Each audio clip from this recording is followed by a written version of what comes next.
කරගෙන අද මේ ධර්ම දේශනාවට අවශ්‍ය සියලු කටයුතු සූදානම් කරේ.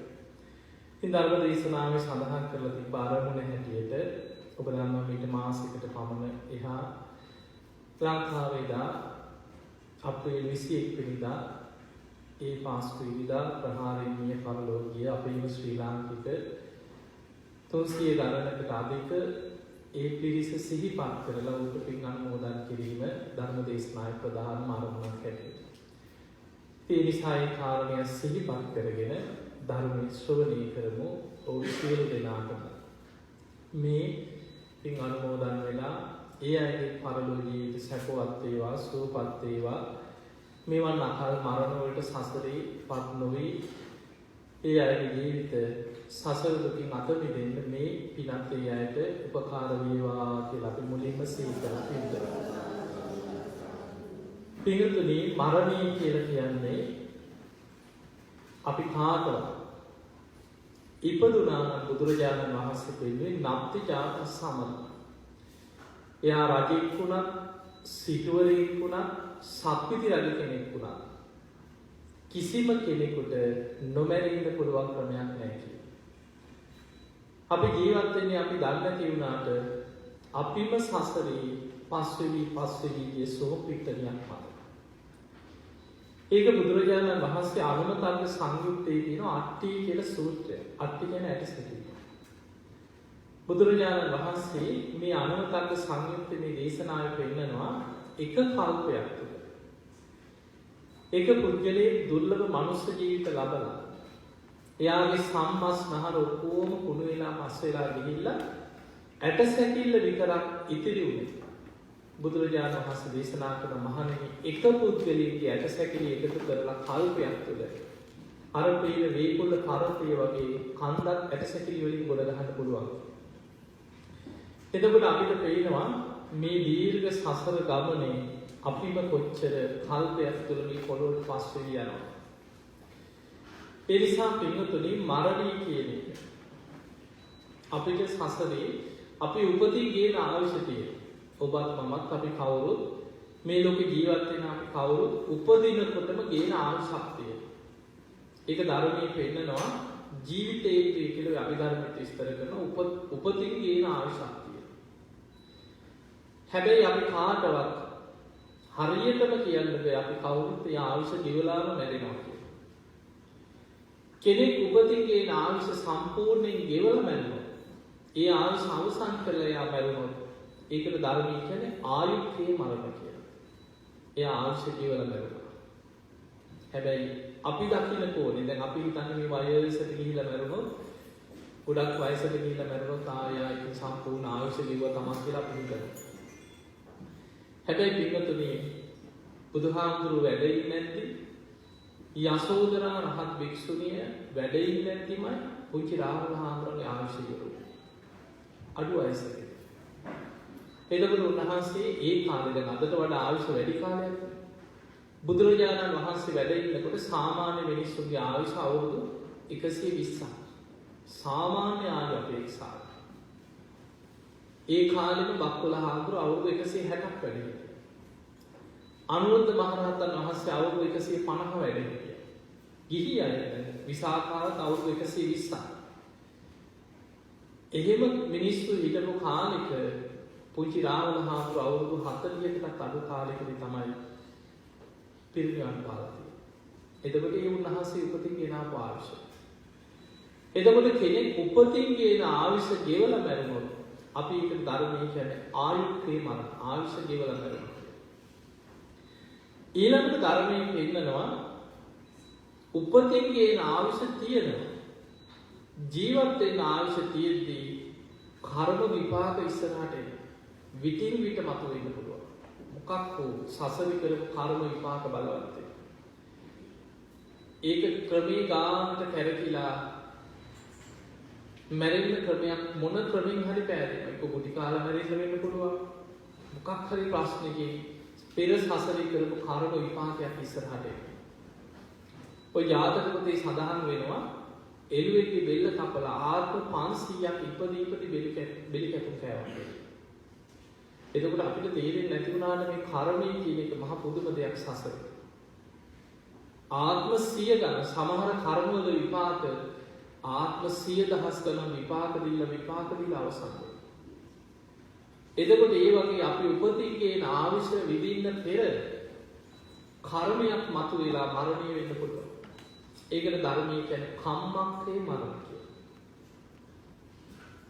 ඊළඟට ওই දෙකම එකතු වෙන වෙලාවල් ආවිෂ ගෙවෙනකොටම කර්ම විපාකයක් ඒකට එකතු වෙනවා. ඒකට ධර්මයේ කියන්නේ උභයක්ඛේ මරණ. ආවිෂ ගෙවලා ඉවර වෙනකොට කර්ම විපාකයක් එකට එකතු වුණොත් උභයක්ඛේ කියලා. දැන් මොන ඔය මරණ ටික ඔයිට අමතරව බුදුරජාණන් වහන්සේ පෙන්නන උපච්ඡේද කියලා කොටසක්. ඒ උපච්ඡේද මරණ කියන්නේ විශාල විපත්. ස්වභාවික විපත් වෙන්න පුළුවන්. නොසිතන විදිහේ විපත් වලට ගොදුරු වෙනවා. ආවිෂ තියෙද්දී කර්ම විපාකෙකුත් නොවි.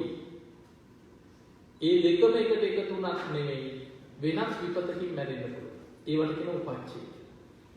දැන් අපි ගමු ලංකාවේ ඒ කාලේ සුනාමිය ආවා. ආසියාවේ ලක්ෂ 2කට ආසන්න පිරිසක් මැරුණා. ලංකාවේ 30-40000ක් මැරුණා. එතකොට ඔය ඔක්කොටම කර්ම විපාකයක් ආසියාවට ආව නෙමෙයි. ඔක්කොගේම ආයුෂ ඉවරුණත් නෙමෙයි එක මොහොතේ. ඒවා උපච්ඡේද. භූමි කම්පාවෙන් දහස් ගණන් මිනිස්සු මැරෙනවා. ඔය වගේ කොයි යුද්ධ වලට මැදි වෙලා මිනිස්සු මැරෙනවා. සමහර බෝම්බ වලින් 100,000 ගණන් මිනිස්සු මිය යනවා. ඒවා අයිති වෙන උපච්ඡේද කියන කොටස. එතකොට අපිට පේනවා ජීවිතේ මරණය කියන එක කොයි විදිහට මොන විදිහට අපි කරා යනවද දන්නේ. ඒ නිසා පින්වතුනි මරණය ගැන හිතන්න. අපි අද මෙහෙම හිටියට හැම වෙලෙම හිතන්න පුරුදු වෙන්න ඕනේ. ඒක භාවනාව.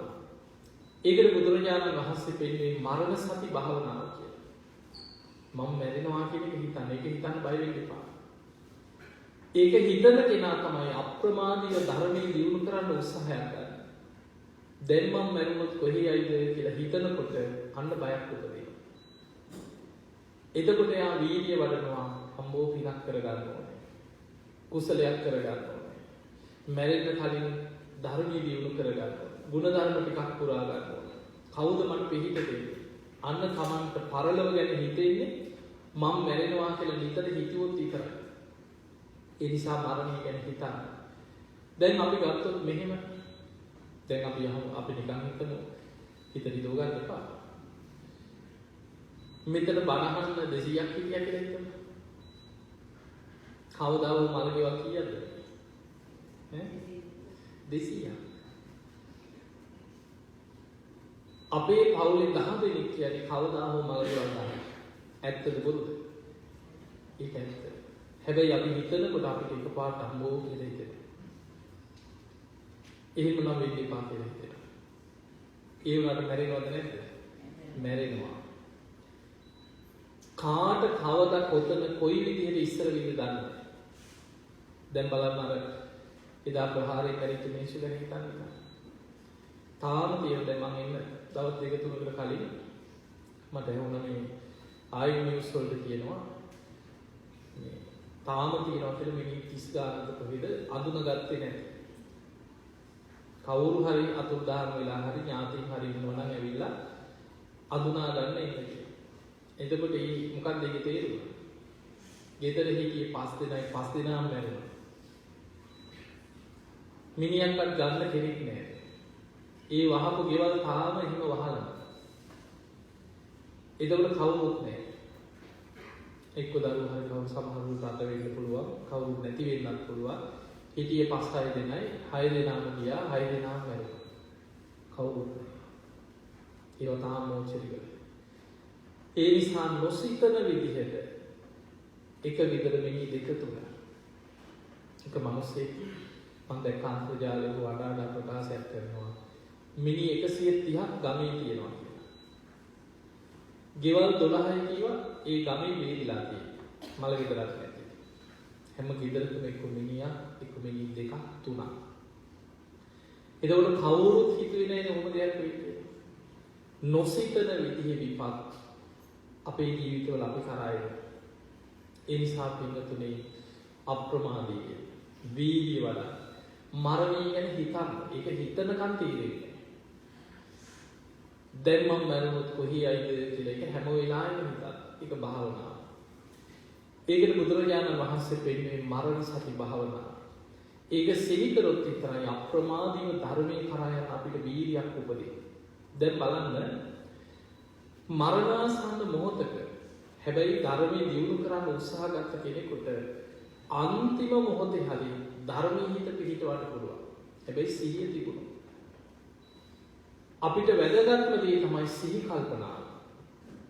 මතක තියාගන්න සිහිය රැකෙන්න ප්‍රධාන කරුණු දෙකක් තියෙනවා. එකක් තමයි සිල්වත්. සීලේ ආනිසංස හැටියට බුදුහාමුදුරුවෝ පෙන්නනවා මරණාසන්න මොහොතේ සිහි මුලා වෙන්නේ නැහැ කියනවා. හොඳට සීල රැකපු කෙනා. ඒක. ඊළඟට මෙත්තානිසංස සූත්‍රය පෙන්නනවා මෛත්‍රී ආනිසංස හැටියට මහණෙනි මෛත්‍රිය වඩපු කෙනා මරණ මංචකේ සිහි මුලා වෙන්නේ නැහැ කියනවා. එහෙමනම් අපි ඊළඟට සිහිය හොඳටම රැකෙන දේ තමයි සතර සතිපට්ඨාන. අපි භාවනාවට ඉඳලා සිහිය දියුණු කරගෙන තිබුණොත් අපේ සිහිය ඉන්ද්‍රියක් බවට පත් වෙනවා. ඒකට ධර්මයේ කියන සති ඉන්ද්‍රිය කියලා. ඒ සිහිය තවදුරටත් අපි ටික ටික වඩනකොට ඒක බලයක් වෙනවා සති බල. ඒ දියුණු කරන සිහියම අපිට නිවන් අවබෝධය අංගයක් කරගන්න පුළුවන්. ඒකට කියනවා සති සම්පොච්චය. ඊළඟට ආර්ය මාර්ගයේ අංගයක් හැටියට ධර්මාවබෝධයට එක හැරෙනවා සම්මා සතිය. එහෙම සිහිය දියුණු කරගත්ත කෙනෙකුට කොහොමද සිහි මුලා වෙන්නේ? ඔබ කොයිවත් අහලා නැහැ මේ මාර්ගඵලයක් වය. රහතන් වහන්සේලා අනාගාමීයයි විශ්ව ඇදිලා හිටියා. ඔළුව අවුල් වෙලා පාරේ ඇවිදගෙන ගියා. අහලා තියෙනවද? නෑ. ඒක නෙවෙයි නෑ. සති ඉන්ද්‍රිය පිහිටියට පස්සේ සෝවාන් වෙන කෙනාට ඉන්ද්‍රිය ධර්ම පහක් පිහිටන. සද්ධා, විරිය, සති, සමාධි, ප්‍රඥා. ඒ ඉන්ද්‍රිය ධර්ම පහෙන් සතිය කියන්නේ සිහිය. ඉන්ද්‍රියක් හැටියට බලවත් වෙනවා. ඊට පස්සේ ආ සිහි මුලා වෙන්නේ. එතනින් මෙහා පුතඥ කෙනෙකුට ඔය අනතුරු තියෙනවා. සිහි මුලා වෙන්න පුළුවන්. ඔළුව අවුල් වෙන්න පුළුවන්. සමහර අය ඉන්නවා මරණ මංචකයේ සිහි කල්පනා නැහැ ඊට පස්සේ. අවසානයේ අන්තිම කාලේ ඉන්නකොට කියන දේවල් කරපු පිනක් කුසලයක් සිහි කරගන්න බැහැ. ඒ මට්ටමටපත් වුණොත් අන්න එයාට මරණාසන්න මොහොත බොහොම අවාසනාවන්ත වෙන්න පුළුවන්. මතක තියාගන්න සිහිය තිබුණොත් අන්තිම මොහොතේ හරි ධර්මයෙන් ඉන්නත් පුළුවන්. බුදුහාමුදුරන්ගේ කාලේ බහල ඇති ධනඥානිය. හොඳට සිහිය තිබ්බා. හැබැයි ඉන්නකම් පව් කර්ම කර මැරෙන්න වැටෙනකම් පව් කර්ම කර ඉරපු පව්කාරය. එකම පිනක් ජීවිතේ කරගත්තා.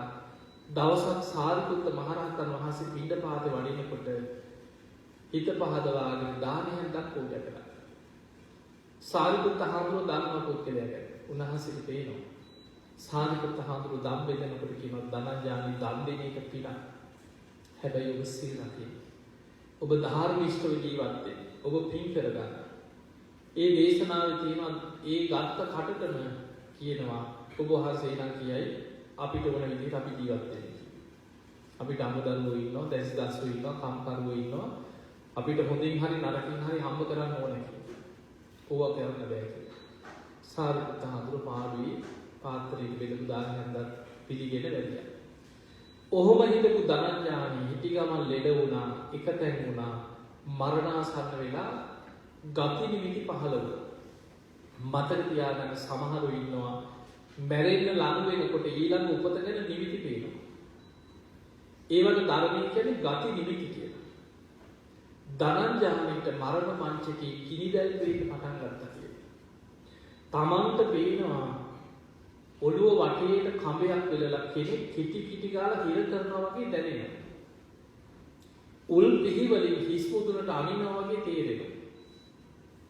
තමන්ම උස්සන් ගිහිල්ලා ගිනි අඟුරු වලවල් වල දාලා පුච්චනවා වගේ තමන්ට පේනවා.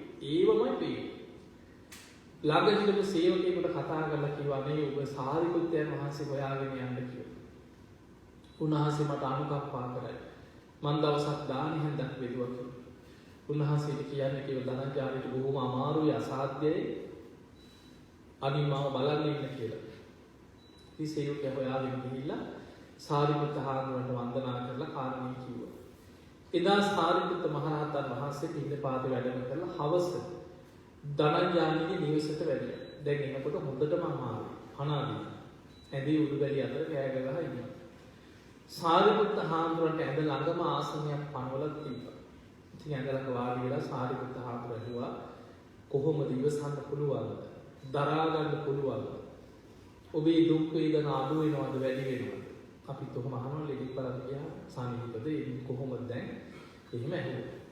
එතකොට උපමාව ඉස්සර ගොඩාක් බුදුහාමුදුරන් කාලේ උපමා භාවිතා කරලා උපමා කීපයක් කියනවා. සාමීනි මගේ ඔළුව වටේට කඹයක් වෙලලා කිටි කිටි ගාලා හිර කරනවා වගේ අදි මාත්‍ර වේදනාවක් දැනෙනවා. හිස් මුදුනට මගේ උල් පිහිවලින් අනිනවා වගේ තේරෙනවා. මාව උස්සන් ගිහිල්ලා ගිනි අඟුරු වලක දාලා පුච්චනවා වගේ මගේ ඇඟ දනවා කියනවා. මස් කපන පිහිවලින් මගේ බඩවැල් කපනවා වගේ මට දැනෙනවා.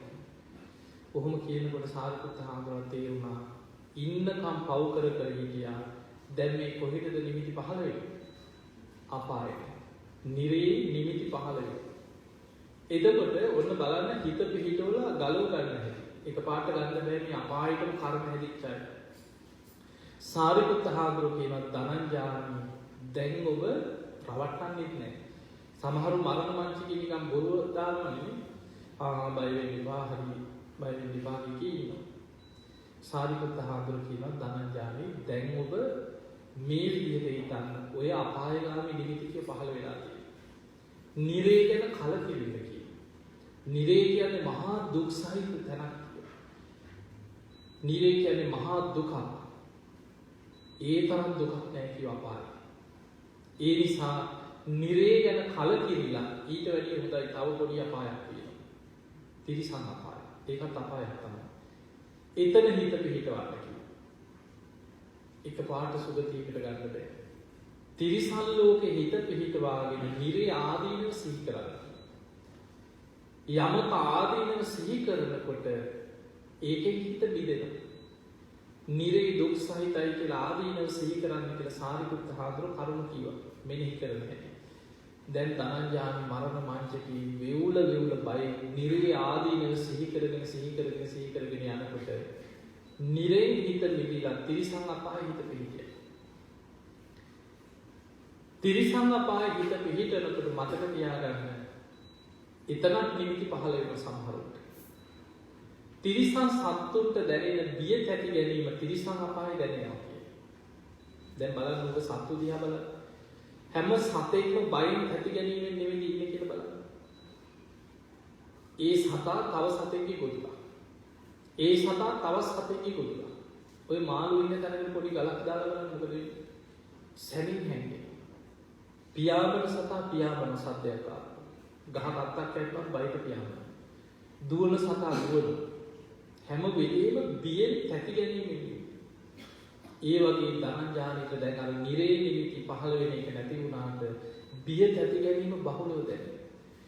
අනේ ස්වාමීනි දැන් නම් ගිනිදල් ශ්‍රේණ එක නැති වුණා. හැබැයි මට ලොකු බයක් තැති ගැනීමක් දැනෙනවා. සාරිපුත්ත හාමුදුරුවෝ දැනගත්ත දැන් හිත පිහිටියේ කොහෙද? තිරිසන් අපාය. ඊට පස්සේ කියනවා ධනංජානි දැන් තිරිසන් අපාය ආදීනව සිහි කරන්න. එතන හිත පිහිටියට පස්සේ ආදීනව සිහි කරවන්න. ආදීනව සිහි කරලා ප්‍රේත අපාය හිත පිහිටවන්න මීට වැඩි හොඳයි. කවුරු හරි දෙන පිනක් හරි අනුමෝදන් වෙලා ඉන්න පුළුවන්. ප්‍රේත ලෝකෙ හිත පිහිටවන්න. දැන් ධනංජානි ප්‍රේත ලෝකෙ මට හොඳයි කියලා තිරිසන් අපාය ආදීනව සිහි කරගෙන යනකොට තිරිසන් ලෝකෙ හිත මිදිලා ප්‍රේත ලෝකෙ පිහිටි. ඊට පස්සේ සාරිපුත්ත හාමුදුරුවෝ කියනවා ධනංජානි දැන් ඔබේ හිත පිහිටි ප්‍රේත අපාය කියලා. දැන් හිතන්න කියව ඒකත් දුක් සහිත තැනක්. මතක තියාගන්න දැන් මනුස්ස ලෝකේ අපි මේ අවුරුදු 60ක් 70ක් 100ක්ම හිටියා කියලා හිතන්න. ප්‍රේත අපායවල වලට වැටුණොත් දේශනාවල තියෙන අවුරුදු දහස් ගණන් ලක්ෂ ගණන් බුද්ධාංකුර ගණන් ප්‍රේත ලෝකේ ඉන්න ප්‍රේතයෝ ගැන කියනවා. ඒ නිසා යේසියෙන් ගැලවීමක් නැහැ. දැන් හිතන්න අපි ඔය මිය පරලෝකීය ඥාතියින්ට පින් දෙනවනේ. අපි වැඩිපුරම ඔය පින්කම් කරන්නේ මියගේ ඥාතියින් වෙනුවෙන්. හැබැයි මතක තියාගන්න ඔබ ඉන්නකන් ඔය පින් ටික දෙයි. ඔබේ පරක් දැන් හිතන්න ඔබ පින් දෙනකොට අනේ අපේ අම්මා, අපේ නැති වෙච්ච තාත්තා, එක්ක සහෝදරේ කවුරු හරි සිහි කරලා අපි පින්කම් කරනවා. ඔබ ඉන්නකන් හැමදාම පින්කම් කරා කියලා හිතන්න. පරම්පරා දෙක තුනක් යනකොට අර මැරිච්ච ආච්චිලා සීලාගේ නමක්වත් දන්නවද ඊළඟයි? නෑ. ඊ අයට මතක් වෙන්නේ නෑ. දැන් ඔබට මතක් වෙනවද? ඔබේ අත්තා, මුත්තා, කීත්තා, පණත් නමවත් දන්නවද? එහෙමයි අපිට හිතියා කියලාවත් දන්නේ නෑ අපි. අපි පින් දෙන්නේ නෑ. අපි දන්නේ අපිට උදව් කරපු අපි එකට ඉඳලා ආසන්න කාලේ මිය පරලොවදී අපේ හිතට දැනෙච්ච අය විතරයි අපිට මතක් වෙන්නේ. හැබැයි දුගතියකට වැටුණොත් අවුරුදු දහස් ගණන්. ඒ නිසා പ്രേත ලෝකේ කියන්නේ මහා දුක් සහිත තැන. සාරිපුත්ත හාමුදුරුවෝ කියන ධනංජානි දැන් പ്രേත අපායේ දුක සිහි කරන්නේ මේ වගේ දුක් සහිතයි, මේ වගේ දුක් සහිතයි. එහෙම සිහි කරගෙන යනකොට പ്രേත ලෝකෙත් හිත පිළිලා හිත පිහිටිය මනුස්ස ලෝකෙ. මනුස්ස ලෝකෙ හිත පිහිටන්න නම් පිනක් බලවත් වෙන්න මතක තියාගන්න. සාරිපුත්ත හාමුදුරුවෝ සිහි කරා ධනංජානිට දාන හිතක් දෙදුවා. පොඩි කෙනෙකුට නෙමෙයි සාරිපුත්තයන් වහන්සේ. ඒක සිහි කරන්න කිව්වා. බුදු ගුණ සිහි කරන්න කිව්වා. සීලේක පිහිටේක. දැන් අපි ලෙඩෙක් බලන්න ගියාම කොච්චර වැරදි කරලා තිබ්බත් ගිය ගමන් කරන්නේ පන්සිල් සමාදන් කරලා. මතක තියාගන්න අපේ ජීවිත තුළ උපදිනකොටම මේ සිල්වත් වෙලා රුවාන් වෙලා ආපු අය නෙමෙයි ගොඩක්. එහෙමයි. වැරදි ඇති. ඕන තරම් අකුසල් කරලා ඇති. හැබැයි ධර්මයේ මුණ ගැහුණාට පස්සේ ජීවිතේ වෙනස් වෙන්න ඕනේ. එහෙම වෙනස් වෙච්ච අය බණ අහන් හැදෙනවා.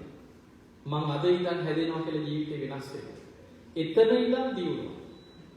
බුදුරජාණන් වහන්සේ පෙන්නන්නේ බලාකුලින් මිදිච්ච පුන් සඳ වගේ. අකුසල් කර කර ඉඳලා යම් මොහොතක හිතනවාද මං අද ඉඳන් වෙනස් වෙනවා. ධර්මය අහලා සීලයක පිහිටියද වලාකුලින් මිදිච්ච පුන් සඳ වගේ එතන ඉඳන් ධර්මයේ තුල බැබලෙනවා. ඒ නිසා ඔබ ජීවිතේ ධර්මයේ පැත්තට වෙනස් වෙනවා. දැන් ධනංජානිට මනුස්ස ලෝකෙ හිත පිහිටියා. සාරිපුත්ත හාමුදුරුවෝ එතනින් නැවතුනේ. ඊට පස්සේ කිව්වා ධනංජානි ඔබ දැන් මනුස්ස ලෝකෙට ඇවිල්ලා මැරෙන්න වැටෙනකම් මොනවද ඒව කරගත්තේ? ඒ නිසා මනුස්ස ලෝකෙ දුක් සහිතයි. ඔයිට වඩා හොඳයි චාතු මහරජක දිව්‍ය ලෝකෙ. දෙව්ලොව හිත පිහිටන්න නම් කරුණු පහක් බලවත් වෙලා තියෙනවා. සද්ධා, සීල, සුත, ත්‍යාග, ප්‍රඥා. ඔය කරුණු පහම බලවත් වෙන විදිහට සාරිපුත්ත හාමුදුරුවෝ බණ කිව්වා. අන්න එතන ඉඳන් තමයි බණ මතක් කර කර ධර්මයේ හිත පිහිටෙන්නේ. එතකොට හිතේ සද්ධාව බලවත් වුණා. සීලේ හොඳට පිහිටියා හිත. කර්මඵල කුසල අකුසල පින්පව් තුළ හිත පිහිටියා. අනිත්‍ය ගැන ජීවිතයේ යථාබෝධය ලැබෙන විදිහට විස්තර කර කර බණ කිව්වා. ඔය කරුණු ටික වැඩෙනකොට දෙව්ලොව හිත පිහිටියා. සාරිපුත්ත හාමුදුරුවෝ දිව්‍ය ලෝකෙට හිත පිහිටෙවුවා. චාතු මහරජික තාවතිස්ස යාමේ තුසිතේ ඉහළට හිත පිහිටවාගෙන යනකොට හිත එකඟ වුණා. ඔන්න බලන්න දැන් අපාය යන කර්ම පහළ වෙලා ගිනි දැල් පෙලිච්ච කෙනා හිත එකඟ වුණා. හිත එකඟ වෙච්ච ගමන් කොහෙද පිහිටන්නේ? බබලුව. හිත ඒකාග්‍රතාවයක් ඇති වෙච්ච ගමන් බබලුව හිත පිහිටන. සාරිපුත්ත හාමුදුරුවෝ හිතුවා ධනංජානිට දැන් මෙත්තා, කරුණා, මුදිතා, උපේක්ඛා කියන සතර බ්‍රහ්ම විහරණ තුළ හිත පිහිටවන්න. ඔය ඇති කියලා හිතලා ධනංජානි ගැන කිව්වා. ධනංජානි ඔබ මෛත්‍රී අරමුණ වඩන්න. කරුණා, මුදිතා, උපේක්ඛා කියන සතර බ්‍රහ්ම විහරණ වඩන්න. ධනංජානි කියන බ්‍රාහ්මණ ආගමේ උගන්වන්නේ මහා බ්‍රහ්ම දෙවිය ළඟ උපදින හැටි. බ්‍රහ්මයා තමයි ශ්‍රේෂ්ඨයි කියලා උගන්වන්නේ. සාරිපුත්ත හාමුදුරුවෝ හිතුවා ඉතින් මැරෙන්න වැඩෙනකම් මහා බ්‍රහ්මයා ගැන හිතේ.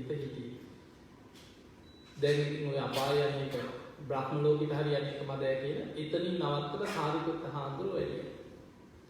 සාරිපුත්ත මහරහතන් වහන්සේ නිවසේ ආරාමයට මගදී වැඩම කරන අතරෙම ධනංජානි හේම පණ ගියා. හැබැයි මෛත්‍රී අරමුණේ හිත පිහිටගෙන හිටියේ. ඒ සැනින් බ්‍රහ්ම දෙවි කෙනෙක් වෙලා බබලෝ පහළ වුණා. එතකොට බලන්න මේ ධර්මයේ තියෙන ආශ්චර්යය මරණ මංචකේ හරියට කනට ධර්මයේ ටික වැටුණා. මේ අපායන් වේලම කෙනෙක් නේ. ඒ මොහොතේ අකුසලයේ යටපත් වෙලා කුසලයක් බලවත් වුණා. බුදුරජාණන් වහන්සේ ගන්ධ කුටි ඉඳන් එළියට වැඩම කරලා සාරිපුත්ත හාමුදුරුවෝ ඈතින් වඩිනකොට අහනවා ඇයි සාරිපුත්ත ඔබ ධනංජානි වෙතනින් නවත්තලාවේ කියලා. ඒ කියන්නේ බුදුරජාණන් වහන්සේ ගන්ධ කුටි ඉඳන් මේ ඔක්කොම බුදු ඇසින් බලාගෙන හිටියේ. බුදුරජාණන් වහන්සේට පමණක් තියෙන ඥානයක් තියෙනවා. ඒ තමයි ඉන්ද්‍රිය පරෝපරියත් ඥාන. කෙනෙකුගේ ධර්මාවබෝධ කිරීමේ කුසලතාවය දකින්න පුළුවන් බුදු කෙනෙකුට විතරයි. ඒක සාරිපුත්ත හාමුදුරන්ට පේන්නේ නැහැ. සාරිපුත්ත හාමුදුරන් බුදුහාමුදුරන්ගේ දේශනාව ඒ විදිහටම ලස්සන බණ කියන්න පුළුවන්. ධර්ම සේනාධිපති. හැබැයි ඉන්ද්‍රිය පරෝපරියත් ඥානයේ තියෙන බුදුහාමුදුරන්. බුදුරජාණන් වහන්සේ දැක්ක සාරිපුත්ත හාමුදුරුවෝ අනිත්‍ය ගැන පංච උපාදානස්කන්ධ ගැන විදර්ශනාව ගැන කියලා දුන්නා නම් සෝවාන් වෙන්න මාර්ගඵල ලබන්න පිනක් තිබුණා. ඒකත් බලවත්. හැබැයි සාරිපුත්ත හාමුදුරුවෝ ඊටික කරන්නේ නැතුව බබලෙන් නවත්තලා. ඒ නිසා බුදුරජාණන් වහන්සේ අහනවා ඇයි සාරිපුත්ත ඔබ ධනංජානි මගින් නැවතුනේ? එහෙනම් අපිට පේනවා සමහර අපාය යන අයට පින මතු වුණොත් සුගතියට යන ධර්මය අවබෝධ කරගන්න පුළුවන් අය ඉන්නවා. දැන් ඔය අජාසත් රජුගේ ගැන ධර්මයේ තියෙන්නේ සෝවාන් වෙන්න පිනක් තිබ්බා කියලා. පාප මිත්‍ර සේවනයේ නිසා ඒ පින වහගත්තා. අදටත් අපායයි. ඒ නිසා මතක තියාගන්න අපිට ධර්මයේ දියුණු කරගන්න පුළුවන්. අඩුම ගානේ අපායෙන් හරි බේරෙන්න පුළුවන්. දැන් ඔබ මේ හොඳට වාඩි වෙලා බණ ඇහුවට නිරේගාමී ආශ්‍රව හිත ඇතුලේ තියෙනවා. ඒව මතුවෙන්න වැඩි වෙලාවක් යන්නේ. සැනින් බලවත් වෙන්න පුළුවන්. තිරිසන් අපාය ඔබ ඇදගෙන යන ආශ්‍රව තියෙනවා. ප්‍රේත අපාය ඇදගෙන යන ආශ්‍රව හිත ඇතුලේ තියෙනවා. අපි සෝවාන් වෙලාවක් නැහැ කියන්නේ අපාය මහ ගෙදර කරගෙන ඉන්නේ මේ කියන්නේ. බණහනකොට ඔබ යටපත් වෙලා වගේ තිබුණාට නොසිතන විදියට බලවත්. දැන් බලන්න ධර්මාශෝක රජුරුනි අපි කරපු පින් මොනවද කියලා හිතන්න. 84000ක් විහෙර විහාර හදලා තමන්ගේ පුතා දුව මුණුපුර ඔක්කොම පැවිදි වෙලා රහත් වුණා. 1000ක් රහතන් වහන්සේලා එකතු වෙලා ධර්ම සංගායනා කරා. ලෝකෙදම ධර්මයේ ව්‍යාප්ත කරා. අටවල් 9කට ධර්ම දූත කණ්ඩායම් පිටත් කරා. 13 වහන්සේලා පුදුම සද්ධාවෙන් වාල සංගතකයේ කියලා සඳහන් වෙන පොළොව ඇතුලේ ධාතු නිධානයක් කරලා තිබ්බ තැනින් ධාතුන් වහන්සේලා මතු කරලා අරගෙන 84000ක් වෙහෙර විහාරවල ධාතු තැන්පත් කරා.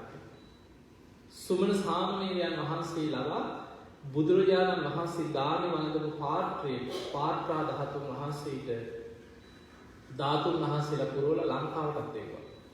ලංකාවේ තුනක් පාසා චෛත්‍ය ඉදි කරන්නේ. ඔච්චර පින් කරගෙන හිටියත් මතක තියාගන්න රාජ්‍ය පාලනයේ කේන්ති යනවා. ඔය ඔක්කොමත් එක්ක සෝවාන් වෙලා නෙමෙයි හිටියේ. පින් කරා ධර්මයට ආසයි, බණහන් ආසයි. රාජ්‍යරුවන්ගේ පුරුද්දක් තිබ්බා කියනවා නිතර ස්වාමීන් වහන්සේ නමක් මාලිගාවට කැඳවලා බණහන් පුරුද්දකුත් තිබ්බා. හැබැයි මරණ මංචකේ අර ළඟ හිටපු පවන්සලන කෙනත් එක්ක වෛරයක් කරා. මේ මිනිස්සයා පවන්සලේ කඩුවකින්ද? එතකොට නිකන් ඔබ හිතන්න රජ්ජුරුව ළඟටම ගන්න විශ්වාසවන්තම කෙනෙක් නෙවෙයි. නිකන් පාරේ යන මිනිහ කඩ ගහලා පවන්සලන්න දෙන්නේ නැහැ. රජ්ජුරුව ළඟ ඉන්නේ විශ්වාසවන්තම කෙනෙක්. හැබැයි මේ මිනිස්සයා ගැන වටහත් වැදුනා කියලා කීර්තියක් ආව මරණ මංචකේ. මේ හිත ඇතුලේ තියෙන කේන්තිය තරහ යන ගතිය වෛරය සැනින් බලවත්. දවසක් එක මහත්තයෙක් ඇවිල්ලා අඬලා මට කිව්වනේ හාමුදුරනේ මාව බේරලා දෙන්න කියලා. මම ඇහුවයි කියලා. එතුමා අනුරාධපුර පැත්තේ ලක්ෂ 26ක් වේදන් කළ චෛත්‍යයක් හැදුවා කියලා. අඩි 20ක 25ක චෛත්‍ය පන්සලක. කටින පින්කම් 5-10ක් කරලා තියෙනවා. ඔය දුප්පත් පාසල් හොය කටින පින්කම් කරන කෙනෙක්. ඒක කටින පින්කමක් කරපු වෙලාවක ඒ පන්සලේ ධර්මශාලාව භාගයට හදලා නතර වෙලා. ඒකත් ලක්ෂ 20ක් 25ක් වේදන් කළ ධර්මශාලාව හදලා ඒකත් හදලා පූජා කරා. දෙපාරක් දඹදිව වෙනවා. හරියට බණක් අහන. දැන් ඔය ටිකම නිකන් හිතන්න පෞකාරින්ද කියලා. චෛත්‍යයක් හදලා. ධර්මශාලාවක් හදලා පූජා කළා කියන්නේ. කඩින පින්කම් 4-5ක් කරලා. දඹදිව දෙපාරක් දඹදිව ගිහින් පින් කරලා නේද? පිනට කැමති නිසානේ ඔහොම පින් කර ජීවත් වෙන්නේ. ගෙදර නෝනත් එක්ක රණ්ඩු වෙලා කේන්ති කියලා මොකක් හරි පව ප්‍රශ්නයක්. කේන්ති ගිය පාර වදින බුදු පිළිම උසර පොලේ ගහලා තියෙනවා. පීරෝනේ දෙකේ තියෙනකොට ආයි බුදුහාඳුරුවක් පේන්නේ නැති වෙලාව වෙනවනේ කියන්නේ මට මැරෙනවා පේන්නේ කියන අය නැද්ද? සමහරු අර ආපු කේතියට වදින බුදු පිළිමෙන් තමයි නම් සමාජයට දමලා ගහුවත් දන්නේ උසර පොලේ ඉන්නේ. කියනවා හාමුදුරු මේ පිළිමේ කුඩු වෙලා යනකොට මොලෙන් පැහැදුනා. එහෙමම ගිහිල්ලා ඊටත් වැඩිය ලොකු පිළිමයක් ගෙනහලා එතන තියලා බුදුන් වදින තැන තියලා බුදුහාමුදුරුවෝ දැන් තුනුරුවක් තමා කරගෙන වැන්ද නිින්ද යන්නේ නැහැ. බුදු පිළිමයක් ගෙනත් තිබ්බට නිදාගන්න ගියහම මතක් වෙනවා. හැමදාම වදින බුදු පිළිමෙ මම පොලේ ගහුවා. වාහනේ යනකොට මතක් වෙනවා. පුඩුවේ වාඩි වෙලා ඉන්නකොට සිහි වෙනවා. එතකොට දැන් බලන්න කේන්තියේ ස්වභාවය, වෛරයේ ස්වභාවය හිත කේන්තියක පිහිටනකොට සැනින් අර වදින බුදු පිළිම උනත් උස්සන පොලේ ගහන මට්ටමට හිතපත් වෙනවා. මතක තියාගන්න අපේ හිත ඇතුලේ ওই ස්වභාවය තියෙනවා. අපෝ අපිට නම් එහෙම වෙන්නේ නැහැ කියලා හිතුවට ශරීරව නොසිතන අය අකුසල වලට වැටෙනවා. ඒ නිසා ධර්මයේ හිත පිහිටවන්න ලොකු උත්සාහයක් ගන්න වෙනවා. ලීසි නෑ. සුගතියට යනවා කියන්නේ වර්තමානයේ ලීසි දෙයක් නෙමෙයි. අඩු ගන්න මාර්ගඵල තියා සුගතියට යන්නේවත් ලීසි. ඒකට හේතුව අපි ජීවත් වෙන්නේ අමාරුම කාලෙක. දැන් මනුස්ස ලෝකේ අපි ඉන්නේ අමාරුම කාලෙක. බුදුහාඳුරු පෙන්නන මිනිස්සුන්ගේ ආයුෂ අඩු වෙලා ඔය දීඝනිකායේ තියෙන චක්‍රවර්ති සීහනාද කියලා සූත්‍රය. අපි තේරෙන්නේ නැහැ මේ අසංකේය ගණන් ආයුෂ ගැන විස්තර කරලා. දැන් අපි ගමු මෙහෙම ඔබ චුට්ටක් අහගෙන ඉන්න. ඒකකොට නිකන් තේරෙයි. මහා කල්පයකට අන්තක් කල්ප 64 4ක් තියෙනවා. මහා කල්ප එකකට අපි මේ ඉන්නේ මහා කල්පේ. මේ කල්පෙට කියන්නේ මහා බද්ද කල්පය. එතකොට මේ එක කල්පයකට අන්තක් කල්ප 64ව 4ක්. පළවෙනි අන්තක් කල්ප 64 තමයි සප්ත ලෝක 31ක් තුල. අපායවල 4ක් තියෙනවා, මනුස්ස ලෝකෙ, දිව්‍ය ලෝක 6යි. රූපාවචර බ්‍රහ්ම ලෝක 16, අරූපී බ්‍රහ්ම තල 4යි. ඔය සත්වයන් ඉපදෙමින් මැරෙමින් කර්මානුරූපීව ගමන් කර ඔය යන සසර ගමන යන්නේ සත්ත්ව ලෝක ටික පිහිටලා තියෙන්නේ පළවෙනි අන්තක් කල්ප 64. දෙවෙනි අන්තක් කල්ප 64 පුරාම මේ ලෝක ධාතුවම විනාශ වෙමින් පවතිනවා. ඒක තමයි මහලා තියෙන සත්ත්ව සූර්යෝද්ගමන සූත්‍රය. සූර්යාව හතකගේ ආලෝකය වැටිලා මේ ලෝක ධාතු කොහොම විනාශ වෙලා යනවා. අන්තක් කල්ප 64ක් තිස්සේ විනාශ වෙනවා. ඊට පස්සේ අන්තක් කල්ප 64ක් විනාශ වෙලාම පවතී. කිසිම දෙයක් නැතිව. ඊළඟට තව අන්තක් කල්ප 64ක් ආයම ලෝක ධාතුවක් සකස් වෙමින් පවතී. ඒක තමයි අග්ගඤ්ඤ සූත්‍ර විස්තර කරන්නේ. ඉස්සල්ලාම පෘථිවියක් හැදෙනකොට කිරිවල යොදේ වගේ. එතකොට මේ දෙවෙනි, තුන්වෙනි, හතරවෙනි කියන අන්තක් කල්පවල සත්‍යයන්ට මොකද වෙන්නේ? ආවස්වර නම් අහසේ පාවි ඉන්නේ කියලා. එතකොට ඔය තමයි මහා කල්ප එකක් ධර්මයේ විස්තර කරන හැටි. එතන එක අන්තක් කල්පය දැන් අන්තක් කල්ප 64 පළවෙනි 64 ගමු. ඒ 64 එක අන්තක් කල්පයක් කියන්නේ මනුස්ස ලෝකේ මිනිස්සුන්ගේ ආයුෂ ටික වැඩි වෙවි ගිහිල්ලා අවුරුදු අසංඛ්‍යයට වැඩි වෙන කාලයකට අපිට හිතන්නවත් බෑ. මොකද අපේ නුවණ නෑ එහෙම හිතන්න. එහෙම අසංකේත වැඩි වෙච්ච ආයුෂ අඩු වෙලා අන්තිමටම අවුරුදු කීයට අඩු වෙනවද? අවුරුදු 10ට අඩු වෙනවා. එහෙම අවුරුදු 10ට අඩු වෙනකොට අන්තක්කල්ප විනාශයක් වෙනවා. එතනින් ඒකාන්තක් කල්පයක් ඉවරයි. ඒ විනාශ වෙලා ජීවිත බේරෙන්න ඉතාම සුළු පිරිසක් ජීවිත බේරගන්න. එතනින් පටන් ගන්නවා ඊළඟ අන්තක්කල්ප. එතකොට ඔය වගේ ඒ අයගෙන් ආය පරම්පරාවට ආයුෂ වැඩි වෙලා අවුරුදු අසංකේත වැඩි වෙනවා. දැන් කොහොම වැඩි වෙවි ආපු හතරවෙනි අන්තක්කල්පය අපි මේ මහා බද්ධ කල්පය. තවත් තේරෙනවා මෙහෙම ගත්තොත්. මේ මහා බද්ධ කල්පේ පළවෙනි අන්තක්කල්පය. මිනිස්සුගේ ආයුෂ වැඩි වෙලා අවුරුදු අසංකේත වැඩි වෙලා ඒ ආයුෂ අඩු වෙමින් ඇවිල්ලා මිනිස්සුන්ගේ ආයුෂ අවුරුදු 40000 වෙච්ච කාලේ තමයි කියන කපුසඳ බුදුහාමුදුරුවෝ පහළ වුණේ. අද අපිට ඒවා හිතන්නත් බැහැ. ඇයි අපේ ආයුෂ අවුරුදු 100න් පල්ලෙහාට පිරිහිලා ඉන්නේ. ඒ 40000 ආයුෂ අඩු වෙලා අවුරුදු 10ට අඩු වෙනකොට පළවෙනි අන්තක්කල්ප විනාශ වුණා. ඊට පස්සේ ජීවිත බේරගත්ත ටික දෙනෙක්ගෙන් දෙවෙනි අන්තක්කල්පය ආරම්භ වෙනවා. ඒ අයගේ පරම්පරාවට ආයුෂ වැඩි වෙලා ආය අවුරුදු අසංකේත වැඩි වෙනවා. ඒ වැඩි වෙච්ච ආයුෂ අඩු වෙලා අවුරුදු 30000 වෙනකොට කෝණාගමන බුදුහාමුදුරුවෝ පහළ වුණා. මේ මහා බද්ධ කල්පේ දෙවනි අන්තක්කල්පය.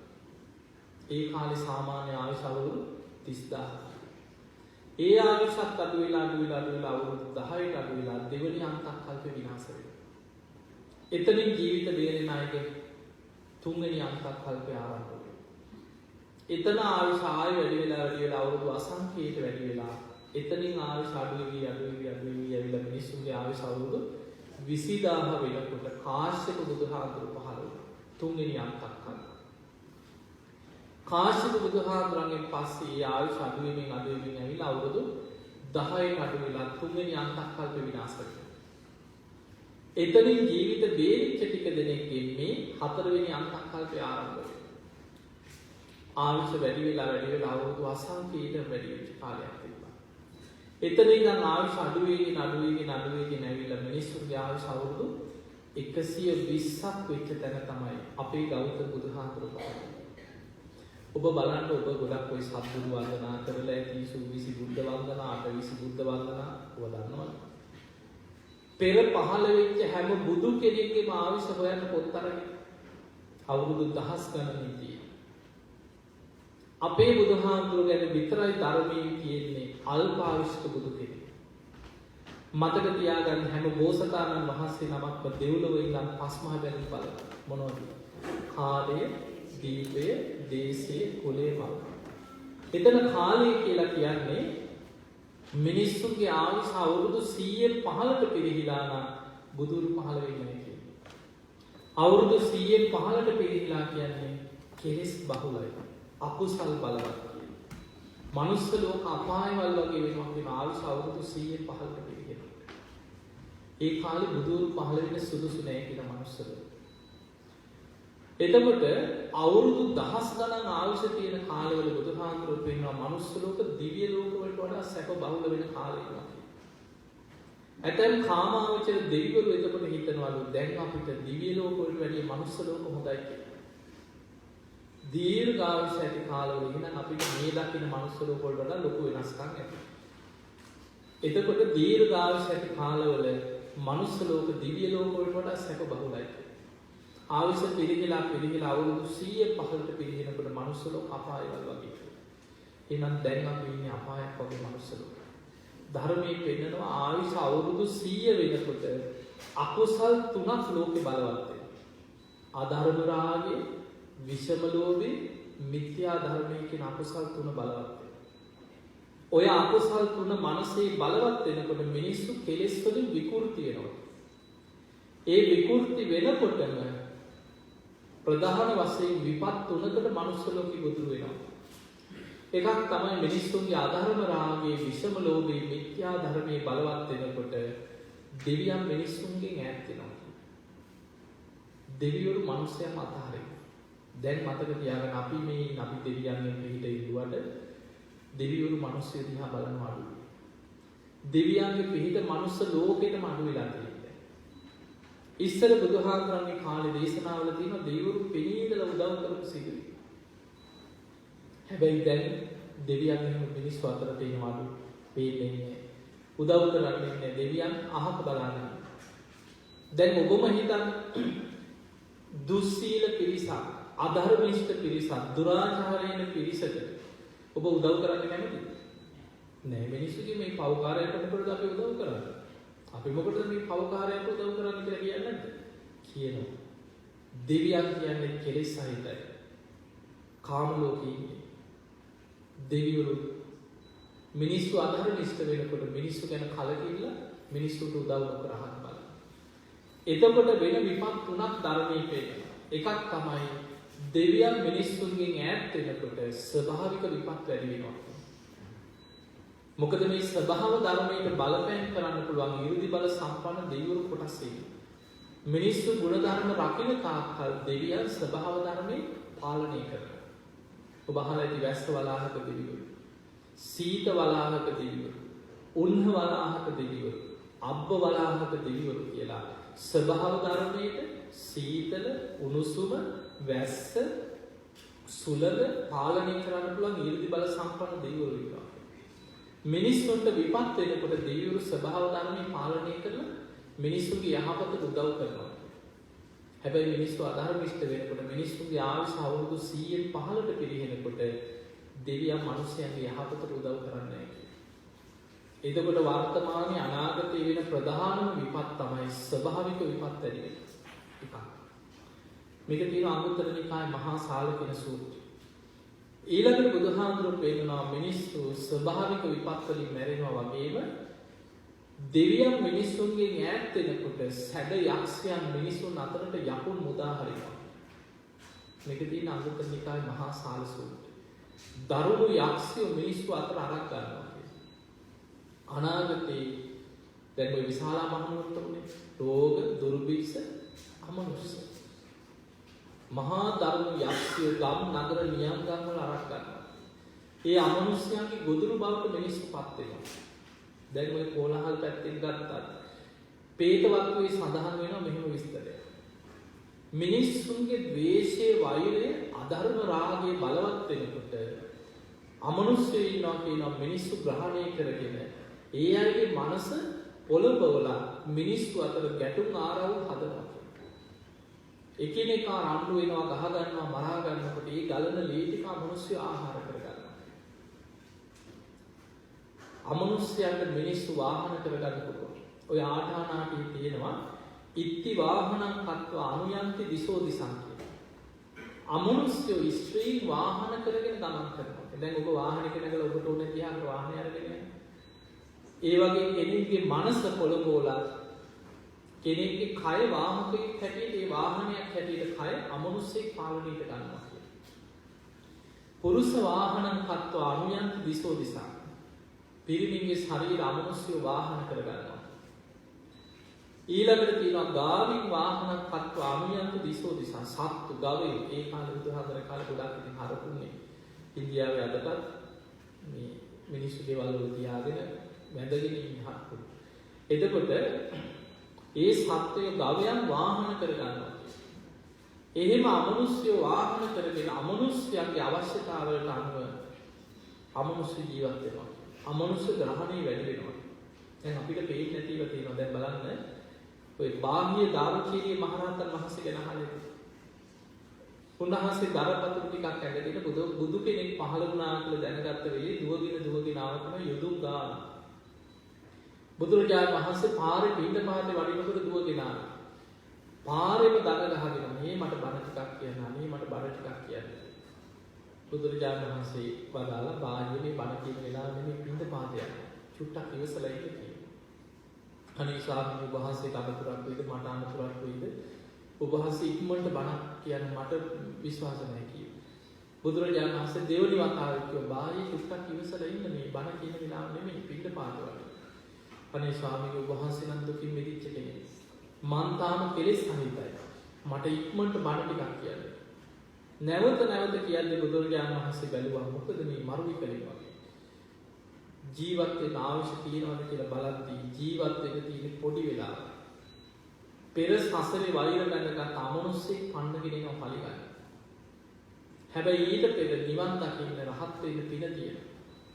බුදුරජාණන් වහන්සේ පාත්‍රය අතේ තියාගෙන හිටගෙන පාරායනයේ කෙටියෙන් බණ ටිකක් කියනවා.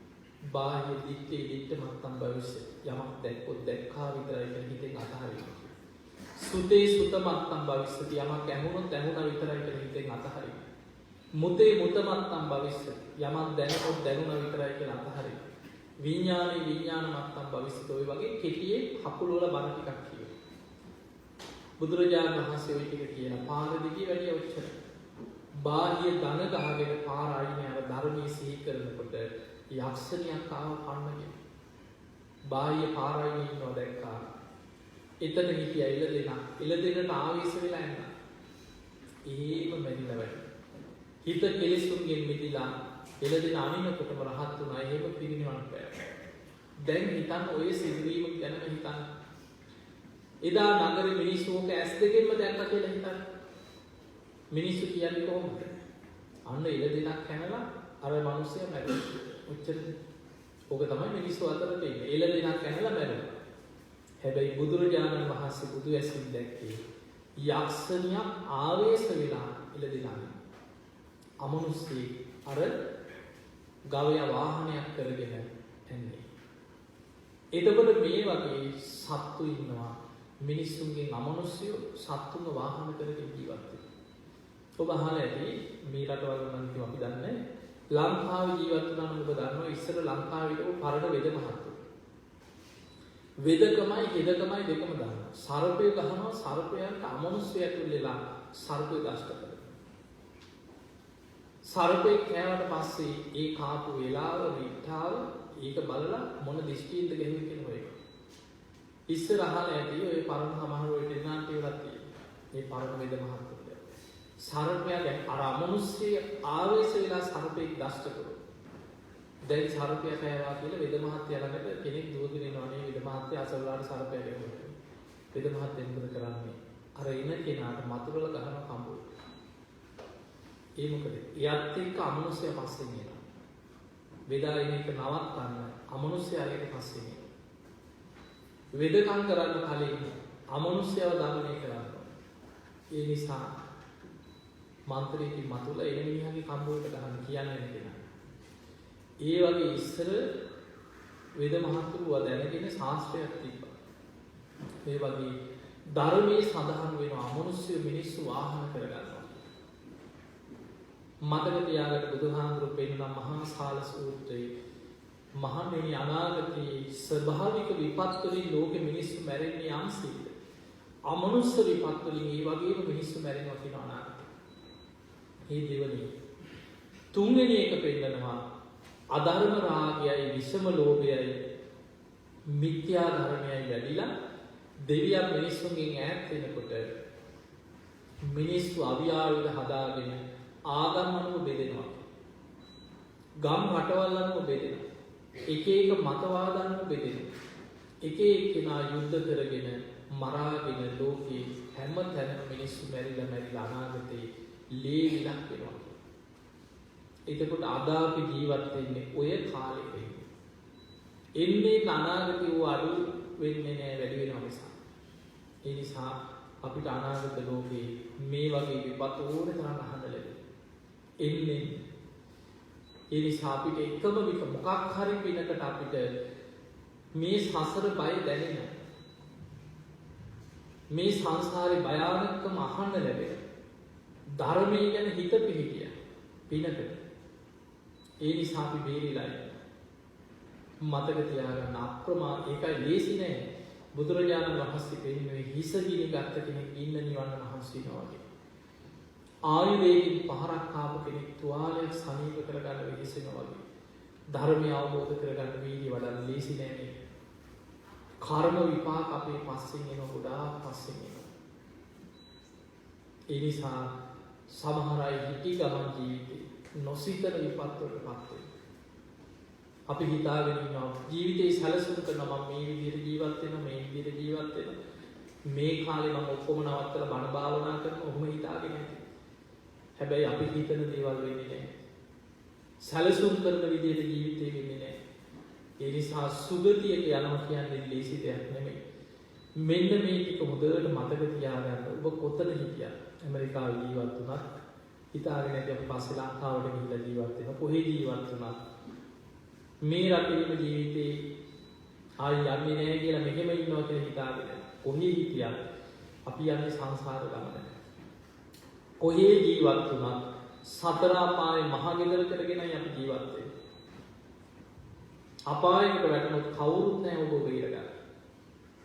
ඒ නිසා පළවෙනිම දේ තමයි සද්ධා. සුගතියට යන්න නම් සද්ධාව පුරුදු කරන්න. සද්ධාවේ හිත පිහිටව ගන්න. බුදු ගුණ හිතන්න. මේ බුදු ගුණ තරම් හිත පිහිටන අකුසල යටපත් කරන්න පුළුවන් දෙයක් නෑ. එක දේශනාවක් මට හම්බුණා. මහණෙනි මරණ මංචකේ බුදු ගුණ ගැන හිත පිහිටන්න පුළුවන් නම් කරපු දහසක් අකුසල යටපත් කරන්න පුළුවන් කියලා ඒ වෙලාවට. බුදු ගුණ ගැන හිත පිහිටනකොට අකුසල යටපත් වෙනවා ඒ සැන. ඒ නිසා බුදු ගුණ මානසිකාරයේ හිත පිහිටව ගන්න. බුදු ගුණ සිහි කරන්න පුළුවන්. ඒක විශාල ආරක්ෂාවක් ජීවිතේ. හැම වෙලාවෙම බුදු ගුණ සිහි කර කර ජීවත් වෙන්න. සුගතිය. ඒක එක තැනක තියෙනවා කාශ්‍යප බුදුහාමුදුරේ කාලේ හොරු ටික. ගම් පහරක හොරු ටික. රාජ බටේ වට කරලා මරන්න සූදානම් වෙන වෙලාවේ ඔවුන් කැලේ පැත්තෙන් දුවගෙන යනකොට කාශ්‍යප බුදුහාමුදුරන්ගේ කාලේ රහතන් වහන්සේ නමක් කැලේ භාවනා කරා. දුවගෙන ගිහිල්ලා උන්වහන්සේ ළඟ වැඳ අනේ ස්වාමීනි අපි බේර ගන්නයි කියලා. උන්වහන්සේ බැලුවා ආයුෂ ඉවරයි. කර්ම විපාකයක්. මේ පිරිසම මරුන් කරන තව ටිකක්. ඊට පෙර එකම දෙයයි කරේ කොහොම වැඳ ගන්න කියලා. බුද්ධං සරණං ගච්ඡාමි. මම බුදුන් සරණ යනවා කියලා බුදුන් සරණ යනවා. ධම්මං සරණං ගච්ඡාමි. මම ධර්මයේ සරණ යනවා කියලා ධර්මයේ හිත පිහිටවනවා. ඔය විදිහට තෙරුවන් සරණ පිහිටවලා කිව්ව දැන් ඔබලා තිසරණේ පිහිටපු පිරිසක්. ජීවිතේ ඕන තරම් වැරදි ඇති. හැබැයි දැන් හිතන්න කීවා මම අද ඉඳන් මේ මොහොතේ ඉඳන් ප්‍රාණඝාතයෙන් වළකිනවා. හොරකමින් වළකිනවා. වැරදි කාංශී වලින් වළකිනවා. බොරුවෙන් වළකිනවා. මත්පැන් මත්ද්‍රව්‍ය වලින් වළකිනවා කියලා දැන් ඔබලා හිතාගන්න. එහෙම වැඳගෙන බයෙන් වෙවුල පන්සිල් සමාදන් වෙනවා. ඒ ස්වාමීන් වහන්සේ ගලක් උඩ වැඩ ඉඳලා මේ බණ කියන්නේ. දැක්කා රජුරුවන්ගේ රාජපටේ දුනු අමෝරාගෙන වට කරගෙන. ඒ වෙලාවේ කිව්වා දැන් උඹලා දැස් තියාගෙන බුදු ගුණ හිතන්න කියලා. බුදු ගුණ හිතනකොටම අර රාජපටේ කිසි කාලේ ඊතල වලින් විත්තා 500 දෙනා මැරිලා තවතිසා දෙවියෝ පහළ වෙනවා. එතන බුදුරජාණන් වහන්සේ කියනවා මහණෙනි අකුසල් කර ජීවත් වුණත් මරණ මංචකේ බුදු ගුණ සිහි කරපු පිණින් කරපු දහසක් අකුසල් එතන යටපත් වුණා. ඒ නිසා මරණාසන්න මොහොතේ බුදු ගුණ සිහි කර ගන්න පුළුවන් නම් හිතේ අකුසල යටපත් කරන්න තරම් ප්‍රබල පිනක් ඒකෙන් බලවත් වෙනවා. මොකද අපි මේ ජීවත් වෙන කාලේ දැන් බුදුහාමුදුරන්ගේ ධර්මයේ ඉන්නේ පිළිහිමින් පවතින කාලයක් මතක තියාගන්න. හැබැයි බුද්ධ ශක්තිය තාම තියෙනවා. බුද්ධ අධිෂ්ඨාන තාම තියෙනවා. ධාතුන් වහන්සේලා තාම ලෝකෙ වැඩෙන්නේ. තාම මේ ධාතුන් වහන්සේලා තුළ බුද්ධ ශක්තියක් තියෙනවා. දැන් බලන්න සාමාන්‍ය මිනිස්සෙක් මැරුණාට පස්සේ කෙනෙක්ගේ අස්ථි කොටසක් නිකන් බෝතලයක හරි තියලා බලන්න. අපිටම අවුරුදු 100ක් 200ක් යනකොට මොකද වෙන්නේ? ඕක දීරලක් පොඩු වෙලා නිකන් පිබලා යවන්න පුළුවන්. අවුරුදු 200ක් යනකොට ඇට කෑල්ල කුඩු වෙලා පිටි වගේ වෙලා යනවා. බුදුහාමුදුරන්ගේ ධාතු මහස්කල දැන් අවුරුදු 2563ක්. බුදුරජාණන් වහන්සේ පිරිනිවන් පාන අවුරුදු 2563ක් ගිය වෙසක් පොයේ. පිරිනිවන් පෑමෙන් තමයි බුද්ධ වර්ෂය ආරම්භ වුනේ. අවුරුදු 5000ක් යනතේ මේ ධාතුන් වහන්සේලා පිළිලා විසිරීලා ගිය යම්සේද ඒ විදිහටම පවතින. ඒක බුද්ධ අධිෂ්ඨානය. අවුරුදු 5000කට පස්සේ ධාතු පරිනිර්වාණය වෙනතේ ඒ ධාතුන් වහන්සේලා ඒ විදිහටම පවතින. ඒ නිසා පින්වතුනි අපි ඉන්නේ බුද්ධ ශක්තියක් තියෙන කාලේ. ඔය රතන සූත්‍රය ආඥාව කෝටි ලක්ෂයක් සක්වල ආඥා පිළිවි දේශනාවක් තියෙන රතන සූත්‍රය. බුද්ධ ධම්ම සංඝ කියන තුනුරුවන්ගේ ආඥාව ත්‍රිහිසාස්ත්‍රී ලෝක ධාතුවේ පිහිටියට. ඒ නිසා බුද්ධ ශක්තියක් විශ්වය තුළ තියෙනවා. අපි තේරෙන්නේ නැතුණා. දැන් බලන්න සුනාමිය ආවා. බුදු වීමකට බේරුණා නේ. අපිට තේරුම් ගන්න යමක් තිබ්බා. ඊළඟට අර විශාල කෝච්චි නිකන් ගිනි පෙට්ටි වගේ විසිරීලා යනකොට රේල් පාරවල් නිකන් ඇඹරිලා ගිය හැටි ඔබ දකින්න ඇති ඒ කාලේ. ගොඩනැගිලි කඩාගෙන වැටෙනකොට බුද්ධ ප්‍රතිමා වහන්සේලා විතරක් තේරුණා. ඊට පස්සේ අවුරුදු කීපයකට පස්සේ ඒ බුද්ධ ප්‍රතිමා වහන්සේලාගේ රශ්මියක් විහිදෙන්න පටන් ගත්තා. ඔබට මතක ඇති. එහෙනම් අදත් විහිදෙන්නේ ඒක. ඒ වගේ සමහර බුද්ධ අධිෂ්ඨාන තියෙනවා. ඔය දඹදෙණියේ බුදුරජාණන් වහන්සේගේ දළදා වහන්සේ තැන්පත් කරපු වෙලාව ඔය පෘතුගීසීන්ගේ ලන්දේසි ඉංග්‍රීසි කාලවල අධිරාජ්‍යවාදීන්ගේ බලපෑම එනකොට දළදා වහන්සේ අරගෙන ලංකාව පුරා හැංගි හැංගි දළදා වහන්සේ රැකගත්තා. දඹදෙණියේ දළදා මාලිගාවක් කරවලා ඒ දඹදෙණියේ දළදා වහන්සේ තැන්පත් කරන වෙලාවේ ඉදා ඒ රජුගේ හිතනවා බුදුරජාණන් වහන්සේගේ බුද්ධ ශක්තිය මේ විශ්වයේ තාම බලවත්ව තියෙනවා. මේ ධාතුන් වහන්සේලා තුළ මේ බුදුහාමරගේ බුද්ධ බලයක් පවතිනවා. මේ දළදා වහන්සේ මං බුදුහාමුදුරුවෝ ඒ කාලේ දැක්කනම් මං වගේ රජ කෙනෙක් මේ වගේ මාලිකාවක් කරවලා දළදා වහන්සේ තැන්පත් කළ පුද පූජා කරනවා කියලා දකින්නේ. ඒ බුද්ධ ශක්තියක් පවතිනවා නම් මේ දළදා වහන්සේ පෙළහර පාමේ මේ දළදා මාලිකාවේ කරඬුව මත පිහිටාවා කියලා පච්චුරු දළදා වහන්සේ තැන්පත් කළ වන්දනා කරනවා. දඹදිව ඉතිහාස පොත් ගොඩක සඳහන් වෙනවා. ඒ දළදා වහන්සේ අහසට පැන නැගලා බුදුරුවක් මවාගෙන අහසේ සක්මන් කරමින් මොහොතක් පෙරහර පෑවා කියලා. ඔය මහානුවර ශ්‍රී දළදා මාලිගාවේ වැඩ ඉන්න දළදා වහන්සේගේ දළදා පුරාණය කියලා තියෙන ඉතිහාසය. ඒ තරම් පෙරහර පාපු දළදා වහන්සේ නම කිනිහිරේ තියලා තලන් හදලා අහසේ පැන නැගලා පෙරහර පානවා. පුදුම විදිහට පෙරහර පානවා. දැන් බලන්න සෝමාවති චෛත්‍ය කොච්චර රශ්මි විහිදෙන පෙරහර පානවද? විටින් විට මේ පෙරහර සිදු වෙනවා. ඒ නිසා තාම බුද්ධ ශක්තියක් මේ විශ්වය තුළ තියෙනවා. ඒ නිසා බුදු ගුණ මරණ මංචකයේ හරි බුදු ගුණ සිහි කරගත්තොත් එයාට විශාල රැකවල හිත සුගතියක පිහිට අර අමනුෂ්‍ය බලවේග ඌව යටපත් වෙලා යනවා. පළවෙනි එක තමයි අපිට සද්ධාව සුගතිය කියන්නේ. දෙවෙනි එක හිතට එකගො සිල් රකින්න. ලීසි නෑ. සිල් රකින්න කෙනෙක් ලීසි නෑ. හැබැයි ඔබම හිතන්න මරණ මංචකේ ඔබට වද දෙන්නේ ඔබේ හෘද සාක්ෂිය. චිත්තපටි වගේ ඔය හිතට බලවත් වෙනවා. ඒ නිසා හිතට එකඟව සිල් රැක්කොත් ඔබට සුගතිය යා ගන්න පුළුවන්. තුන්වෙනි එක තමයි දහම් ගැන වැදගත් දෙයක් බණහන. පින්වතුනි දැන් මේ බණහන එක අපි අවංකව හිතමු. ඔබේ ජීවිතවල අඩුපාඩු වෙයි. හරියටම සීලයක රැක ගන්න බැරි වෙයි. ධර්මයේ හැසිරෙනවා ඕනෑ කියලා හිතුවට වැඩේ කරගන්න අමාරුයි. ආයෙමත් වැටෙනවා. කෙලෙස් වලට වැටෙනවා. හැබැයි බණහන එක නවත්තන්න එපා. මොන වැරදි අඩුපාඩු තිබුණත් බණහන. බණ අහගෙන යනකොට වෙලාවක් එනවා ජීවිතේ වෙනස් වෙනවා. මේ ධර්මයේ තියෙන පුදුම ආශ්චර්යය. බණ අහගෙන යනකොට ටික ජීවිතේ ධර්මයේ වැඩෙනවා. සමහර අය අපිට හම්බෙලා තියෙනවා ජීවිතේ සමහර නොයේක් වැරදි අඩුපාඩු සීලකම් කරමින් මත්ද්‍රව්‍ය වලට ඇබ්බැහි වෙලා විනාශ වෙච්ච චරිත. හැබැයි ඔවුන් විටිවිට බණ අහනවා. කාලයක් යනකොට අර සියල්ල වෙනස් කරගෙන ජීවිතේ නැගිටිනවා. බණ අහනකොට තමයි පින්පව් කුසල් අකුසල් හොඳ නරක දැනගන්න ලැබෙන්නේ. බණ අහනකොටයි ජීවිතේ මේ මරණ බය තේරෙන්නේ. අපාය බය තේරෙන්නේ. මම මෙහෙම ඉඳලා කොහේ යයිද කියලා බයක් ඇති වෙනවා. ඒ නිසා ජීවිතේ වෙනස් කරන බණ පදයක් කොයි වෙලේ ඇහෙනවද කියන්න බෑ.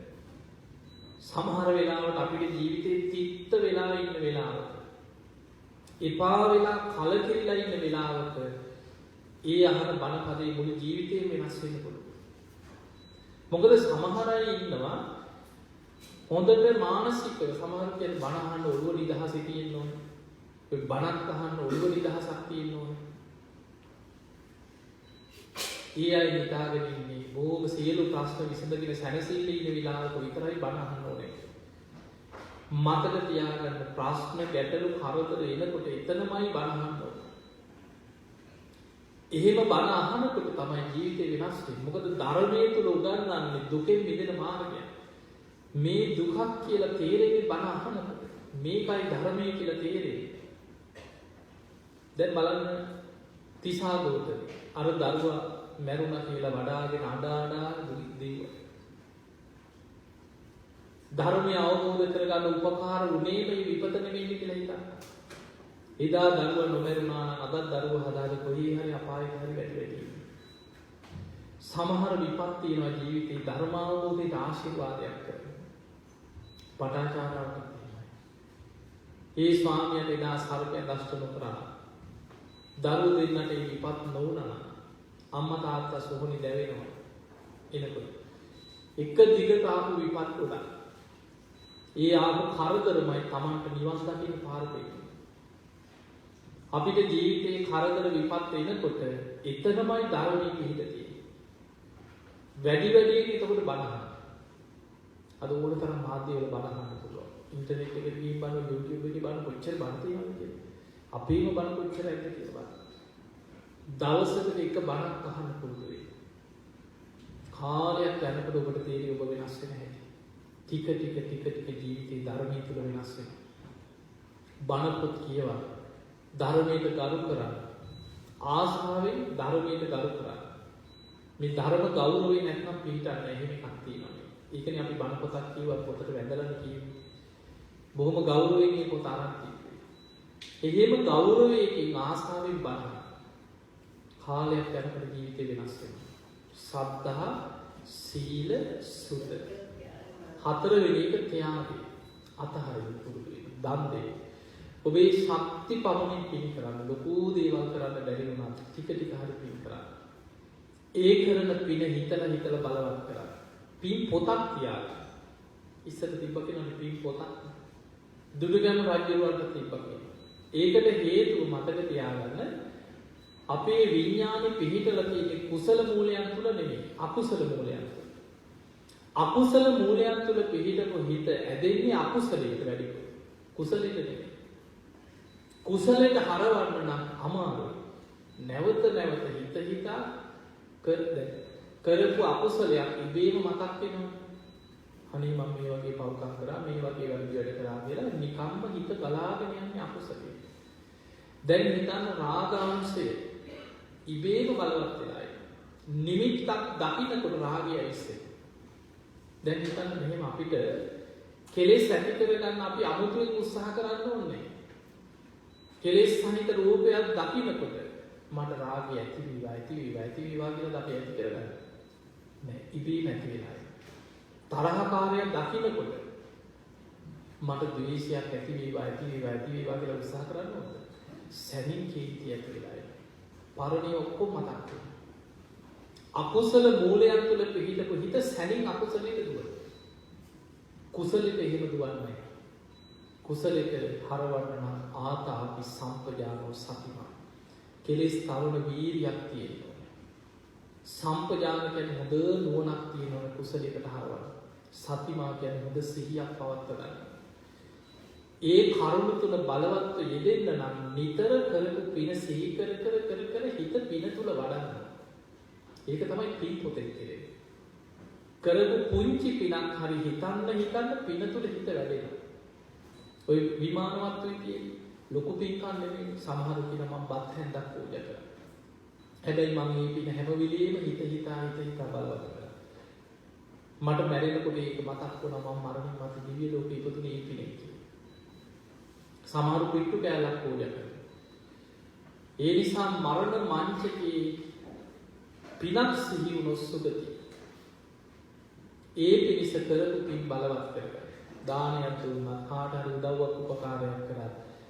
මොනවා හරි පිනක් කරත් ඕක පොතක හරි ලියලා කාලයක් යනකොට දැන් හිතන්න අපි පොතක් තියාගත්තා කියලා. ඔය පොත අවුරුද්දක් දෙකක් යනකොට කරපු පුංචි පින ලියලා ගියත් පොත පිරෙනවා. ඊට පස්සේ පොත දිහා බැලුවත් නිකන් උඩින් පල්ලෙන් පෙරලගෙන ගියා. විශාල සතුටක් ඇති වෙනවා. මම පොත් පිරෙන තරම් ජීවිතේ පින් කරගත්තා කියලා හිතෙනවා. ඒ නිසා ඒක වැදගත්. පින හිතනකොට ඒක භාවනාවක්. ඒකට කියනවා ත්‍යාගානුස්සති භාවනාව. තමන් කරපු පින් හිත හිතා පින තුල හිත වඩා. සමහර සිදුවීම් තියෙනවා මේ රහතන් වහන්සේලා සමහර ගැන හිතන හැටි. කෙනෙකුගේ සුගතිය ගැන පුදුම විදිහට මරණ මංචකේ සමහරව මරණයෙන් බේරන්න බැරි නම් ඒ වෙලාවට සුගතිය යන ක්‍රමයක් හොයලා දෙනවා. මුගලන් හාමුදුරුවෝ දේශනාවක තියෙන උන්වහන්සේ පිණ්ඩපාතේ වඩිනකොට හැමදාම ගොපළු දරුවෙක් හම්බ වෙනවා. හරක් දක්වගෙන යනවා. එතනින් යනකොට ස්වාමීනි කියලාගෙන නිකන් ඔළුව නමාගෙන යනවා. මුගලන් හාමුදුරුවෝ නිතර හම්බ වෙනවා. එදා මුගලන් මහරහතන් වහන්සේ භාවනා කරනකොට දැක්කා අද මේ දරුවා සර්පෙක් ගහලා මැරෙනවා. උන්වහන්සේ උදේ භාවනාවෙන් දැක්කා. එදත් පුරුදු විදියටම සිවුර පොරවගෙන මේ පාරේ මුගලන් හාමුදුරුවෝ වඩිනවා. එහෙම වඩිනකොට මේ ගොපළු දරුවට එදා හරක් ටික දක්වගෙන යනකොට හරක් අයිතිකාරයා අඬ ගහලා පිට්ටු කෑල්ලක් දුන්නා. කොල්ලෝ මේකේ යන ගමන් මේක කාගෙන ඵලයක් කියලා පිට්ටු කෑල්ලක් දුන්නා. මේ පිට්ටු කෑල්ල ඉනේ ගහගත්තා. ඉනේ ගහගෙන මේ ළමයා යනකොට වෙනද වගේ මුගලන් හාමුදුරුවෝ හම්බුනාට පස්සේ කල්පනා කළා වෙනදා ඉතින් මං හම්බුනාම විනාවිගෙන යනවා මට දෙන්න දෙයක් තිබෙන්නේ අද මගේ ළඟ පිට්ටු කෑල්ලක් තියෙනවා.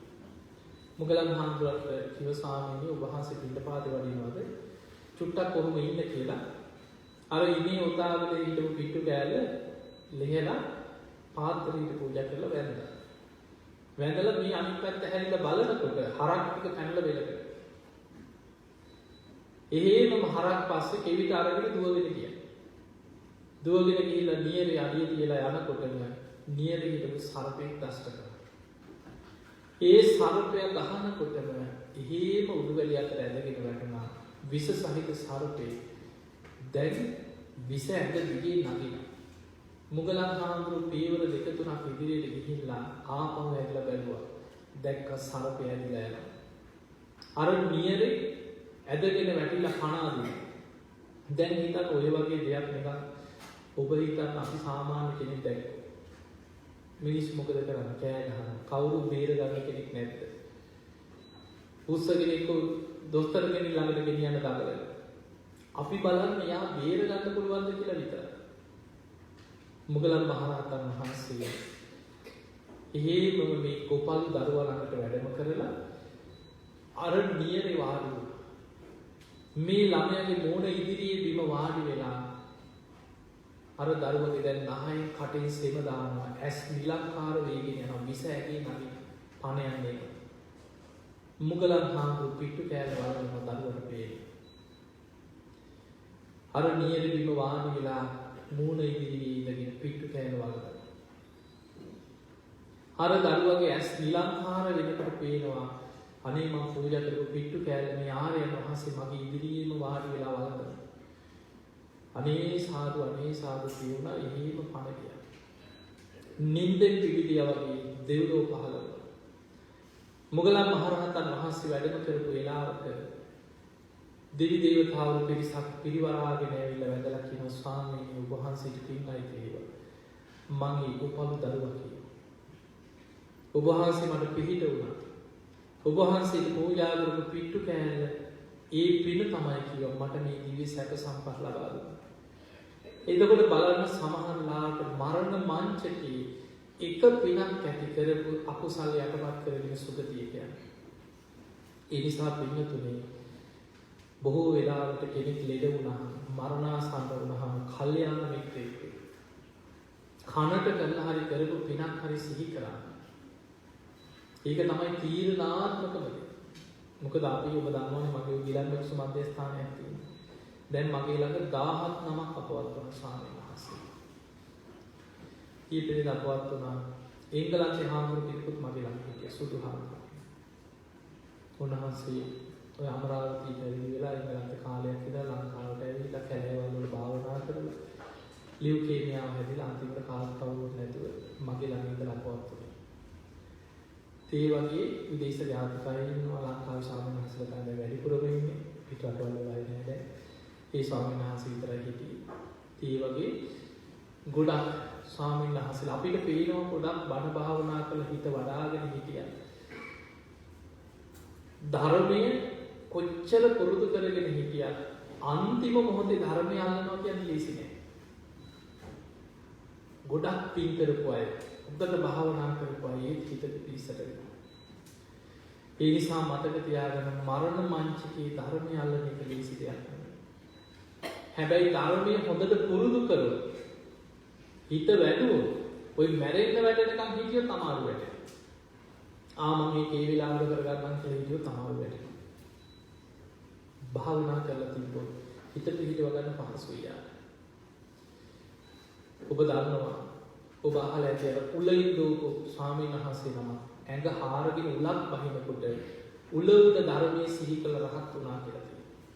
කොච්චර අමාරුද කියලා හිතන්න උලින්දෝලා ඇඟ මේ බඩවැල් කාගෙන උලක් බහිනකොට රහත් වෙන්නේ. ගින්නෙන් පිච්චෙනකොට සාමාවතිය ඇතුළු 500ක් ධර්මයේ සිහි කළ අනාගාමී. එහෙනම් අපිට පේනවා මරණ මංචකේ ධර්මයේ සිහි කරන්න අමාරුයි. හැබැයි අමාරු නම් එහෙම ජයගත් අය හිටියා. එක්කෙනෙක් දෙන්නෙක් නෙමෙයි විශාල පිරිසක් හිටියා මේ බුද්ධ ශාසනය. ඒ නිසා ධර්මයේ දියුණු කරන්න වීර්යයට හැම වෙලේම හිතන්න මෙහෙම ඉඳලා මැරුණොත් අපි කොහේ යයිද? කවුද අපිට පිහිට පිළිස පවතින්නේ කියලා හිතන්න. ඔබ මේ ඇමරිකාවේ හිටියත් ලෝකේ කොයි රටක හිටියත් මැරෙනවා කියන එක හිතන්න. මරණය ගැන හිතන්න. අපේ පවුලේ 10 දෙනෙක් කියන්නේ කවදාම මරණවල් 10යි. අපිට යාළු හිත මිත්‍රයෝ 300ක් ඉන්නවා කියන්නේ කවදාම මරණවල් 300ක්. මම මැරෙනවා කියන එක හිතන්න. එහෙම හිතනකොට තමයි ඔබට ධර්මයේ දියුණු කරන්න වීර්යයක් උපදින්නේ. අප්‍රමාදී භාවයක් ඇති වෙන්නේ. ඒ අප්‍රමාදී භාවය ඇති කරගන්න. මොකද සමහර අය අපි ළඟට එනවා මේ ළඟදී මම බණකට ගියාම එක මහත්මිය. හොඳට ඇඟපත හදාගත්ත කෙනෙක්. අවුරුදු 45ක් විතර ඇති මම හිතලා ගිහිල්ලා එහෙම හොඳට ඇඟ හදාගත්ත කෙනෙක්. පිළිකාවක් ඇති. පොඩි එකෙක් වගේ අඬනවා. අනේ හාමුදුරනේ මට ළමයි දෙන්නෙක් ඉන්නවා කියන්නේ. මම කිව්වා ඉතින් විනාඩි 15ක් ඉස්සක් මම ඉතින් කිව්වා හරියන්නේ නැහැ. ඇඟ හැදුවට හිත හදලා නැත්නම් ධර්මයේ හිත පිහිටවන්න බැහැ. මරණ මංචක ලෙඩක් හැදුනහම සමහරු පොඩි වුණා. අපි දන්නේ අපි මෙහෙම හිටියට මොන ලෙඩ තියෙනවද කියලා ඇඟේ. හොද කරන්න බැරි කොච්චර ලෙඩ හැදෙනවද? හැබැයි මතක තියාගන්න මේ අතරේ අපිට හම්බ වෙනවා සමහර අය උන්ට භාවනා කරලා හිතවලු අය. ඒක අම්මා කෙනෙක් ආවා මේක කාලෙකට පෙර මගේ ළඟට ඇට සැකිල්ලක් පරිදි. ඒ දරුවෝ එක්කගෙන ආවා ඒ පිළිකාවක් හැදිච්ච අම්මා කෙනෙක්. ඒ කාපු අම්මා බොහෝම වේදනාවෙන් හිටියේ. ඇවිල්ලා වාඩි වෙලා කිව්වා හාමුදුරනේ මම දැන් මැරුණා සුද්ධතියි කියලා. මං හිතුවේ අනේ පොරොපොට කියලා. ගොඩක් අය ඉතින් ඔහොම බොරු කියනවා ඉතින් අපි ළඟට ඇවිල්ලා. ඉතින් මං ඉතින් ඒක කිව්වා හොඳයි අම්මා. ඉතින් හොඳයි ධර්මයේ සිහි කරගන්න කියලා. ඊට පස්සේ කිව්වා හාමුදුරනේ මං අවුරුදු 30 ගානක් දැන් භාවනා කරන කෙනෙක්. ඒ ළමයි කිව්වා අපේ තාත්තා අපි පොඩි කාලේ නැති වුණේ කිව්වා. අම්මා අවුරුදු 2ක්ද 3ක්ද දස සීල් වෙලා පැවිදි වෙලා නෙමෙයි ගිහි දස සීල් වෙලා ආරාමික භාවනා කරා කියලා. ඊට පස්සේ අවුරුද්දකට සැරයක් මාස 2-3 භාවනා කරන්න යනවා.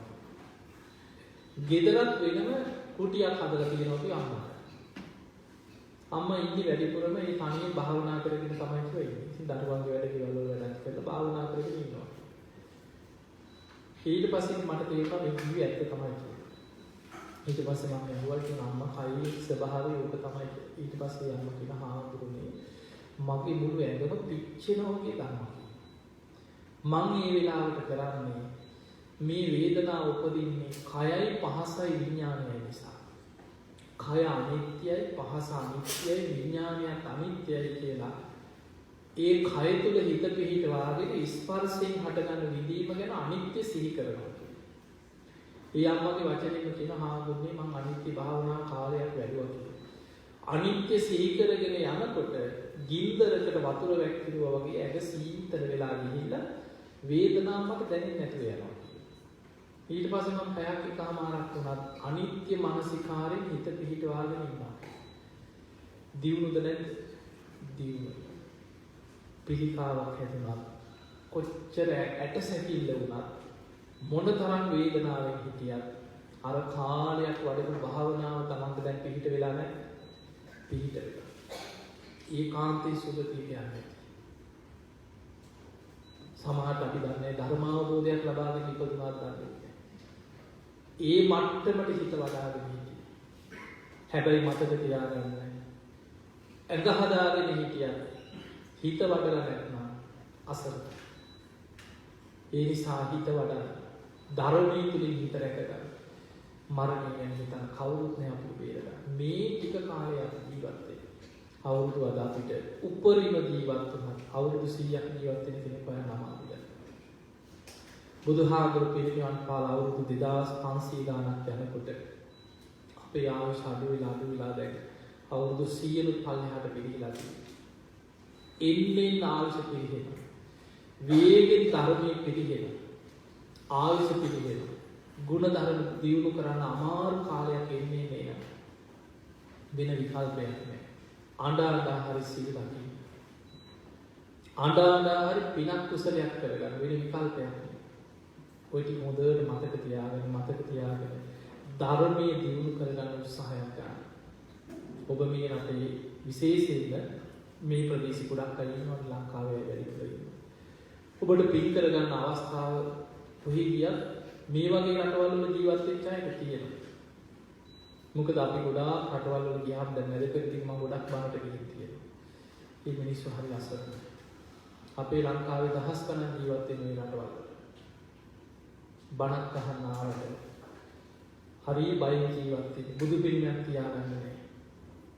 පින්තූරයක් තියාගන්න නැහැ. පුදුම බයකින් ජීවත් වෙනවා. අහු වුණොත් එක්ක දරුවා. සමහරු බණ අහන්නේ බයයි. එතකොට ඒ වගේ බණ පොතක් ගෙනිය ගන්න බෑ. අද ඔබට මේ රටවල් වල එහෙම නෑ. ඔබට ඕන තරම් බණ අහන්න. ඉන්ටර්නෙට් එකට ගිහින් බලන්න අද තාක්ෂණයත් එක්ක කොච්චර බණ අහන්න තියෙනවද? සූත්‍රේ නම ගහනකොට සූත්‍රේ ඕනම දේශනාව බණ අහන්න පුළුවන් කොහේ හිටියත්. ඒ නිසා බණ අහන්න, පින් කරන්න, ධර්මයේ දියුණු කරගන්න. මම මැරෙනවා කියන එක හිතන්න. මරණය කවද කොතන කොයි මොහොතේ අපි කරා වෙනවද වෙන කිසිම විකල්පයක් අපිට නැහැ. ධර්මයේ දියුණු කරගන්න උත්සාහය කරන කරුණු පහක් වඩා බේරෙන්න නම් ඔච්චරයි. සද්ධා, සීල, සුත, ත්‍යාග, ඔය කරුණු පහ වඩා. ඒ කරුණු පහ දියුණු කරගත්තොත් බේරෙන්න පුළුවන්. නැත්නම් අත්අසරණයි. මරුණට පස්සේ කාටවත් බෑ ඔබ බේරගන්න. නතම් මාතා පිතා කයි අම්මා තාත්තට බෑ ඔබ සුගති කියන්නේ. අපායි මොකවල. නතම් මාතා පිතා කයි අන්නේ වාක්ත ඥාතක නෑදෑය ඔක්කොම උත්සාහ කරා ඒ අයට අපායින් බේරන්න බැහැ. සම්මා පණීහිතං චිත්ත. තමන් උත්සාහයෙන් මේ ධර්මයේ දියුණු කරගත්තොත් සේයසෝනං තතෝ කර. ධර්මයෙන් ඔබ ශ්‍රේෂ්ඨත්වයට පත් වෙනවා. ඉච්චරයි. ඒ නිසා ධර්මයේ දියුණු කරගන්න. අද මොනවා වුණත් බණ ටික අහන්න තියෙනවා. ඒ වාසනාවෙන් ප්‍රයෝජනයක් ගන්න. ඔබට පින් කරගන්න තියෙනවා. කල්යාණ මිත්‍ර සේවනයේ තියෙනවා. සද්ධර්ම ශ්‍රවණේ ලැබෙනවා. බාහිරින් අවශ්‍ය ওই දෙක විතරයි. කල්යාණ මිත්‍ර සේවනයයි සද්ධර්ම ශ්‍රවණය. ඊතුරු ටික තියෙන්නේ තමන්ගේ අතේ. තමන් තුළ ඇති කරගන්න ඕනේ යෝනිසෝ මනසිකාරය. අහපු ධර්මයේ තමන් තුළට ගලපාගෙන තමා තුළින් විමසීමේ හැකියාව. ඊළඟට ධම්මානුධර්ම ප්‍රතිපදා. ධර්මයට අනුකූලව ජීවත් වීම. කාටවත් බලෙන් දෙන්න බෑ. ඒක ඔබම ඇති කරගෙන ඔබ තුළ හදා ගන්න ඕනේ කාරණේ. බාහිරින් ලැබෙන කරුණු අද උපරිම ලැබෙන. ධර්මයේ හැසිරෙනවද නැද්ද? ඒ ධර්මයේ විමසලා ප්‍රයෝජනයක් ගන්නවද නැද්ද කියන එක තනිකරම තමන්ගේ දෙයක්. ඒක බුදුහාමුදුරන්ට බේරන්න බෑ. ඒකයි බුදුරජාණන් වහන්සේ වදාළේ තුම් හේ කිච්ඡං ආතප්පා. මහණෙනි ඔබමයි මේක කරගන්න තියෙන්නේ. අක්ඛාතාරව කතාගත. බුදුවරු කරන්නේ මඟ පෙන්නනවා, පාර පෙන්නනවා විතරයි. බලෙන් නිවනට ගෙන යන්න බෑ. ඒකනේ බුදුරජාණන් වහන්සේ කිව්වේ නෑ කී දෙනෙක් අපාය යන්නද බලන්න. සුප්‍රබුද්ධ රජු කවුද? මාමණි පොළොව පලාගෙන අපාය. දේවදත්ත මස්සිනා පොළොව පලාගෙන අපාය. බුදුහාමුදුරුවෝ වැඩ ඉන්නකොට 60000ක් ශාක්‍ය වංශිකයෝ මැරුම් කෑවා. කපලා කොටලා මරලා දැන් විරෝධ කරා. ඒ නිසා තමන් ධර්මයේ දියුණු කරගත්තොත් තමන් ගැලවෙයි. අපිට හැමෝම අරගෙන ගොඩ යන්නත් බැහැ. තමන් පෞද්ගලිකව හිතන්න මේක මගේ දෙයක්. අපි සංසාරේ තනියම යන ගමන. යන්තම් පෙර පිනකට බුද්ධ ශාසනයක් මනුෂ්‍ය ජීවිතයක් ලැබුණා. මේ ලැබිච්ච අවස්ථාවෙන් උපරිම ප්‍රයෝජනයක් ගන්න ධර්මයේ දියුණු කරගන්න උත්සාහයක් ගන්න. ඉතින් එහෙමනම් පින්වතුනි ඔබට මේ ලැබිච්ච මනුෂ්‍ය ජීවිතයේ මොකද අපි බණ ඕන තරම් තියෙනවා අහන්න ඔබ ඉන්ටර්නෙට් එකේ ඕන තරම් බණ තියෙනවා බණ අහන්න ධර්මයේ දියුණු කරන්න. ඉතින් ඔබ හැම දිනකටම මේ ලැබිච්ච මනුෂ්‍ය ජීවිතය අවසන් වෙන්න පෙර සද්ධාදී ගුණ ධර්ම දියුණු කරගෙන උතුම් වූ ධර්මයම අවබෝධ කරගන්න වාසනාව ලැබේවා කියලා අපි ඔබට ආශිර්වාද කරනවා. සියලු දෙවියෝ සාදුකාර දෙවි මේ පින් අනුමෝදන් වෙත්වා. දෙවියන්ගේ දිව්‍ය ආශිර්වාද වර්ධනය කරගෙන සියලු දෙවියෝ උතුම් නිවනටමපත් වේවා කියලා සාදු කරනවා. ඒ දෙවියන්ගේ පිහිට රැකවරණ ආශිර්වාද ඔබ හැම දිනාටම ලැබේවා කියලා අපි ආශිර්වාද කරනවා. ඒ වගේ විශේෂයෙන් මේ ධර්ම දේශනාවේ ප්‍රධාන ආරම්භයක් හැටියට සඳහන් කරේ මීට මාසිකුත් දින කිහිපයකට පමණ පෙර අප්‍රේල් මාස 21 වෙනිදා පාස්කු දින ඒ ප්‍රහාරයෙන් මිය පරලොවදී විදේශිකයන් බොහෝ පිරිසක් මැරුණා. ලංකාවේ බොහෝ පිරිසක් විශේෂයෙන් කතෝලික භක්තිකයන් පල්ලිය දවසේ ඔවුන්ගේ දේවෝනියල් පැවතිච්ච දවසට ඒ ලේඛ ප්‍රහාරයෙන් 100 ගානක් පිරිස 300 ගානක් මිනිස්සු මිය පරලොවදී. තව විශාල පිරිසක් තුවාල ලැබලා තාමත් රෝගගතව දුක් විඳිනවා. ඒ නිසා ඒ මිය පරලොවදී සියලු දෙනා සාදුකාර දිවියෝ මේ පින් අනුමෝදන් වෙත්වා. අපිට පුළුවන් පින් දෙන්න විතරයි. ඒ අයගේ පරලොව ජීවිත සැපවත් වේවා, සුවපත් වේවා, සසර නිවන් අකාල මරණ විපත් වලට පත් නොවේවා, සසර දුකින් අත මිදේවා කියලා සාදු කරනවා. ඒ වගේම ඔබ හැම දිනා නමින් මිය පරලොවගේ සියලු ඥාතීන් තම තමන් සිහිපත් කරගන්න. මේ බණ අහපු හැම දිනාගේ පවුල්වල දෙමව්පිය ඥාතී මිය පරලොවගේ අය ඉන්නවනම් ඒ තම තමන්ගේ පවුල්වල මිය පරලොවගේ සියලු ඥාතීන් තමන් සිහිපත් කරගෙන ඒ ඥාතීන් සාදුකාර දීමේ පින් අනුමෝදන් වෙත්වා. ඒ අයගේ පරලොව ජීවිත සැපවත් වේවා, සුවපත් වේවා, සසර දුකින් අත මිදේවා කියලා සාදු කියලා. ඒ වගේම ඔබ හැම දිනකටම විශේෂයෙන් සඳහන් කරලා තියෙන දැනට දැඩි සත්කාරයක රෝගාතුර සිටින පෝල් ජයමාන පියාණන්ට නිරෝගී සම්පන්නිය තුන්වගේ ආශිර්වාද රැකවරණයම ලැබේවා කියන ආශිර්වාද ප්‍රාර්ථනා.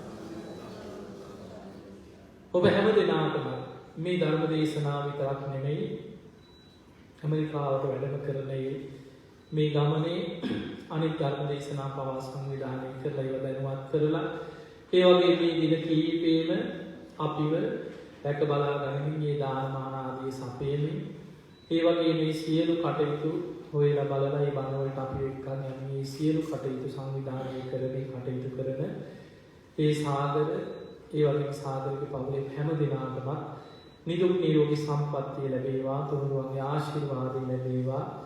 මේ කරගන්න පිනක් ඒ වගේම ඔබට ධර්ම ශ්‍රවණයේ අවස්ථාව සලසලා දීලා මේ රැස් කරගත් සියලු පිනක් ඒ සාගරටත් ඒ පවුලේ දරුවන් ඇතුළු පවුලේ සියලු දෙනාම නිදුක් වේවා, නිරෝගී වේවා, සුවපත් වේවා, උතුම් ධර්මාවබෝධයේ පිණිසම මේ රැස් කරගත් පින ආශිර්වාදයක් පාරමිතාවක්ම වේවා කියලා අපි ආශිර්වාද කරනවා. ඒ වගේම ස්ටැටන් අයිලන්ඩ් ඒ ප්‍රදේශයේ ඉන්න ඔබ හැම දෙනා විශේෂයෙන් කොණ්ඩඤ්ඤ හාමුදුරුවෝ වහන්සේ ප්‍රධාන විහාරස්ථානයේ වැඩ ඉන්න ස්වාමීන් වහන්සේලා සියලු දෙනාම උන්වහන්සේලා නිදුක් වේවා, නිරෝගී වේවා, සුවපත් වේවා. ඒ සිදු කරන ශාසනික කටයුතු තව තවත් දියුණු කරගෙන උන්වහන්සේලාට ප්‍රාර්ථනීය බෝධියකින් උතුම් ධර්මාවබෝධයට මේ පින ආශිර්වාදයක් වේවා කියලා අපි ආශිර්වාද කරමු. ඒ වගේම ඔබ හැම දිනාට අපි දන්නවා ඔබ බොහෝ පිරිසක් අපේ බණ අහනවා. ඒ වගේම ලංකාවට ආවම අපේ ආයතන වල විශේෂයෙන් සීල ස්වාමීන් බක්කුල මහා සෑයට මෙහි ඉඳන් කතා කරන ගොඩ උදව් උපකාර කරන අය ඉන්නවා. ඉතින් ඔබ හැම දිනාටම අපි ආශිර්වාද කරනවා බක්කුල හාමුදුරන්ගේ ආශිර්වාදේ බක්කුල මහා සෑයේ පිහිට චෛත්‍ය කටයුතු ගොඩාක් දැන් අවසන් වෙගෙන යනවා. ලබන අවුරුද්දේ වෙසක් වෙනකොට සම්පූර්ණයෙන් අවසන් කරලා බුද්ධ ශාසනය පූජා කරන විශාල චෛත්‍යයක්. අඩි 108කට එහා උස විශාල චෛත්‍යයක් හැටියට බක්කුල සෑයේ ඉදිරියේ ඒ උසටත් වැඩි විශාල නිර්මාණ ගොඩක් ඇතුළත් චෛත්‍යයක් හැටියට. මොකද මේ ශාසනයට මේක මහා පුදුම පිනක්. අපි ගත්තහම අපේ බුදුහාමුදුරුවෝ ලෙඩ වුණාද නැද්ද? බුදුහාමුදුරුවෝ ලෙඩ වුණා. අපි කවුරුත් දරාගෙන ඉන්නේ ලෙඩ වෙන ශරීරය. බුදුහාමුදුරුවෝ අවුරුදු 80 වෙනකොට වයසට ගියා.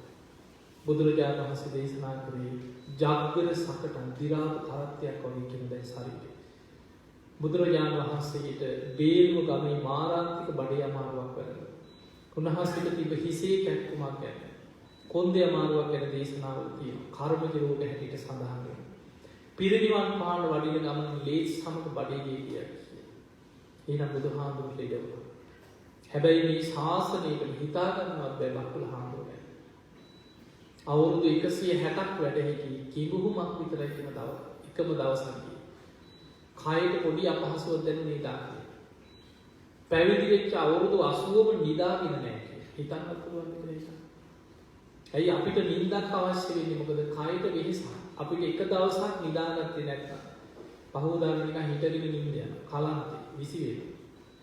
අවුරුදු 80කටම නිදාගෙන නැහැ. ඒ විතරක් නෙමෙයි නිදාගන්න ඉරියව්වෙන්වත් අවුරුදු 80ක් ඉඳලා නැහැ. ඒ කියන්නේ අපි නිකන් ඇලවෙන්නේ හාන්සි වෙලා එහෙම ඉඳලා නැහැ කියන කවදා. ජීවිතේ ඉරියව් තුනයි කියන පැවිදි ජීවිතේම භාවිතා කරේ. හිතගෙන ඉන්න ඉරියව්ව, වාඩි වෙලා ඉන්න ඉරියව්ව, සක්මන් කරන ඉරියව්ව විතරයි. නිදාගන්න ඉරියව්වට කය යොදවන්නේ නැහැ. වාඩි වුණත් කවදාවත් කොන්ද හේතු කරන්නේ නැහැ. අපිට පුළුවන් ද හේතුවක් නැතුව ඉන්න. අමාරුයි. එතකොට බලන්න අපේ කය කොච්චර දුර්වලද? බක්කුල හාමුදුරුවෝ පිරිනිවන් පාන්නේ ලෙඩ වෙලා නෙමෙයි. කාටවත් දෙන්න පුළුවන් ඒක කොහොම හිටියන් මැරෙනකොට ලෙඩක් හැදෙනවනේ. අවුරුදු 160ක්ම ඉඳලා ඒ අවුරුදු 160 තුලම වයසට ගිය පෙනුමක් තිබිලා නැහැ. දේශනාවලදී. ඒ හිතා ගන්න බෑ. පිරිනිවන් පාන වෙලාවේ භාවනා කරනකොට බැලුවා ආයුෂ ඉවරයි. අද පිරිනිවන් පාන දවස. භාවනාවේ නැගිටලා කුටියට ගිහිල්ලා හාමුදුරුවෝ කොටෝම අඬ ගහලා එළියට රැස් කරලා තමන්ගේ කුටිය යතුරු දීලා භික්ෂුන් වහන්සේට කියනවා අද මම පිරිනිවන් පානවා. ඒ මොහොතේ උන්වහන්සේ අදිෂ්ඨානයක් කරනවා ගිහි කාලේවත් පැවිදි කාලේවත් කිසි කෙනෙකුට මම බදයක් වෙලා කාටවත් කියලා මම උපස්ථානයක් කරෝගෙන නැහැ. කිසි කෙනෙකුට කියලා දෙයක් ගෙන්නගෙනවත් නැහැ. අපි කියනවා ඔය කෝප්පි පොඩ්ඩක් ගන්න. මේක මට පොඩ්ඩක් ගෙනත් දෙන්න. මාව චුට්ටක් අල්ලලා නැගිට්ටවා. කිසි කෙනෙකුට කියලා ජීවිතේ කිසිම දෙයක් කරෝගෙන නැහැ. ඒ නිසා මම පිරිනිවන් පෑවට පසුවත් මගේ දේහය තව කෙනෙකුට වදයක් නොවේවා කියලා අදිෂ්ඨානයක් කරා. ඒ අදිෂ්ඨානයක් කළ අහසට පැන නැගලා අහසේ පළඟක් පැනගත්තා. පිරිනිවන් පානකොටම තේජෝ කසිනේට සමවැදිලා අදිෂ්ඨාන කළ පිරිනිවන් පෑවා. අහසේම ගිනි ජාලාවකින් ශරීරය වැහුණා. අලුවත් දැලිවත් දූවිලිවත් ඉතිරි නොවී අහසේ ගිතෙල් ටිකක් දැවුනා වගේ අතුරුදහන්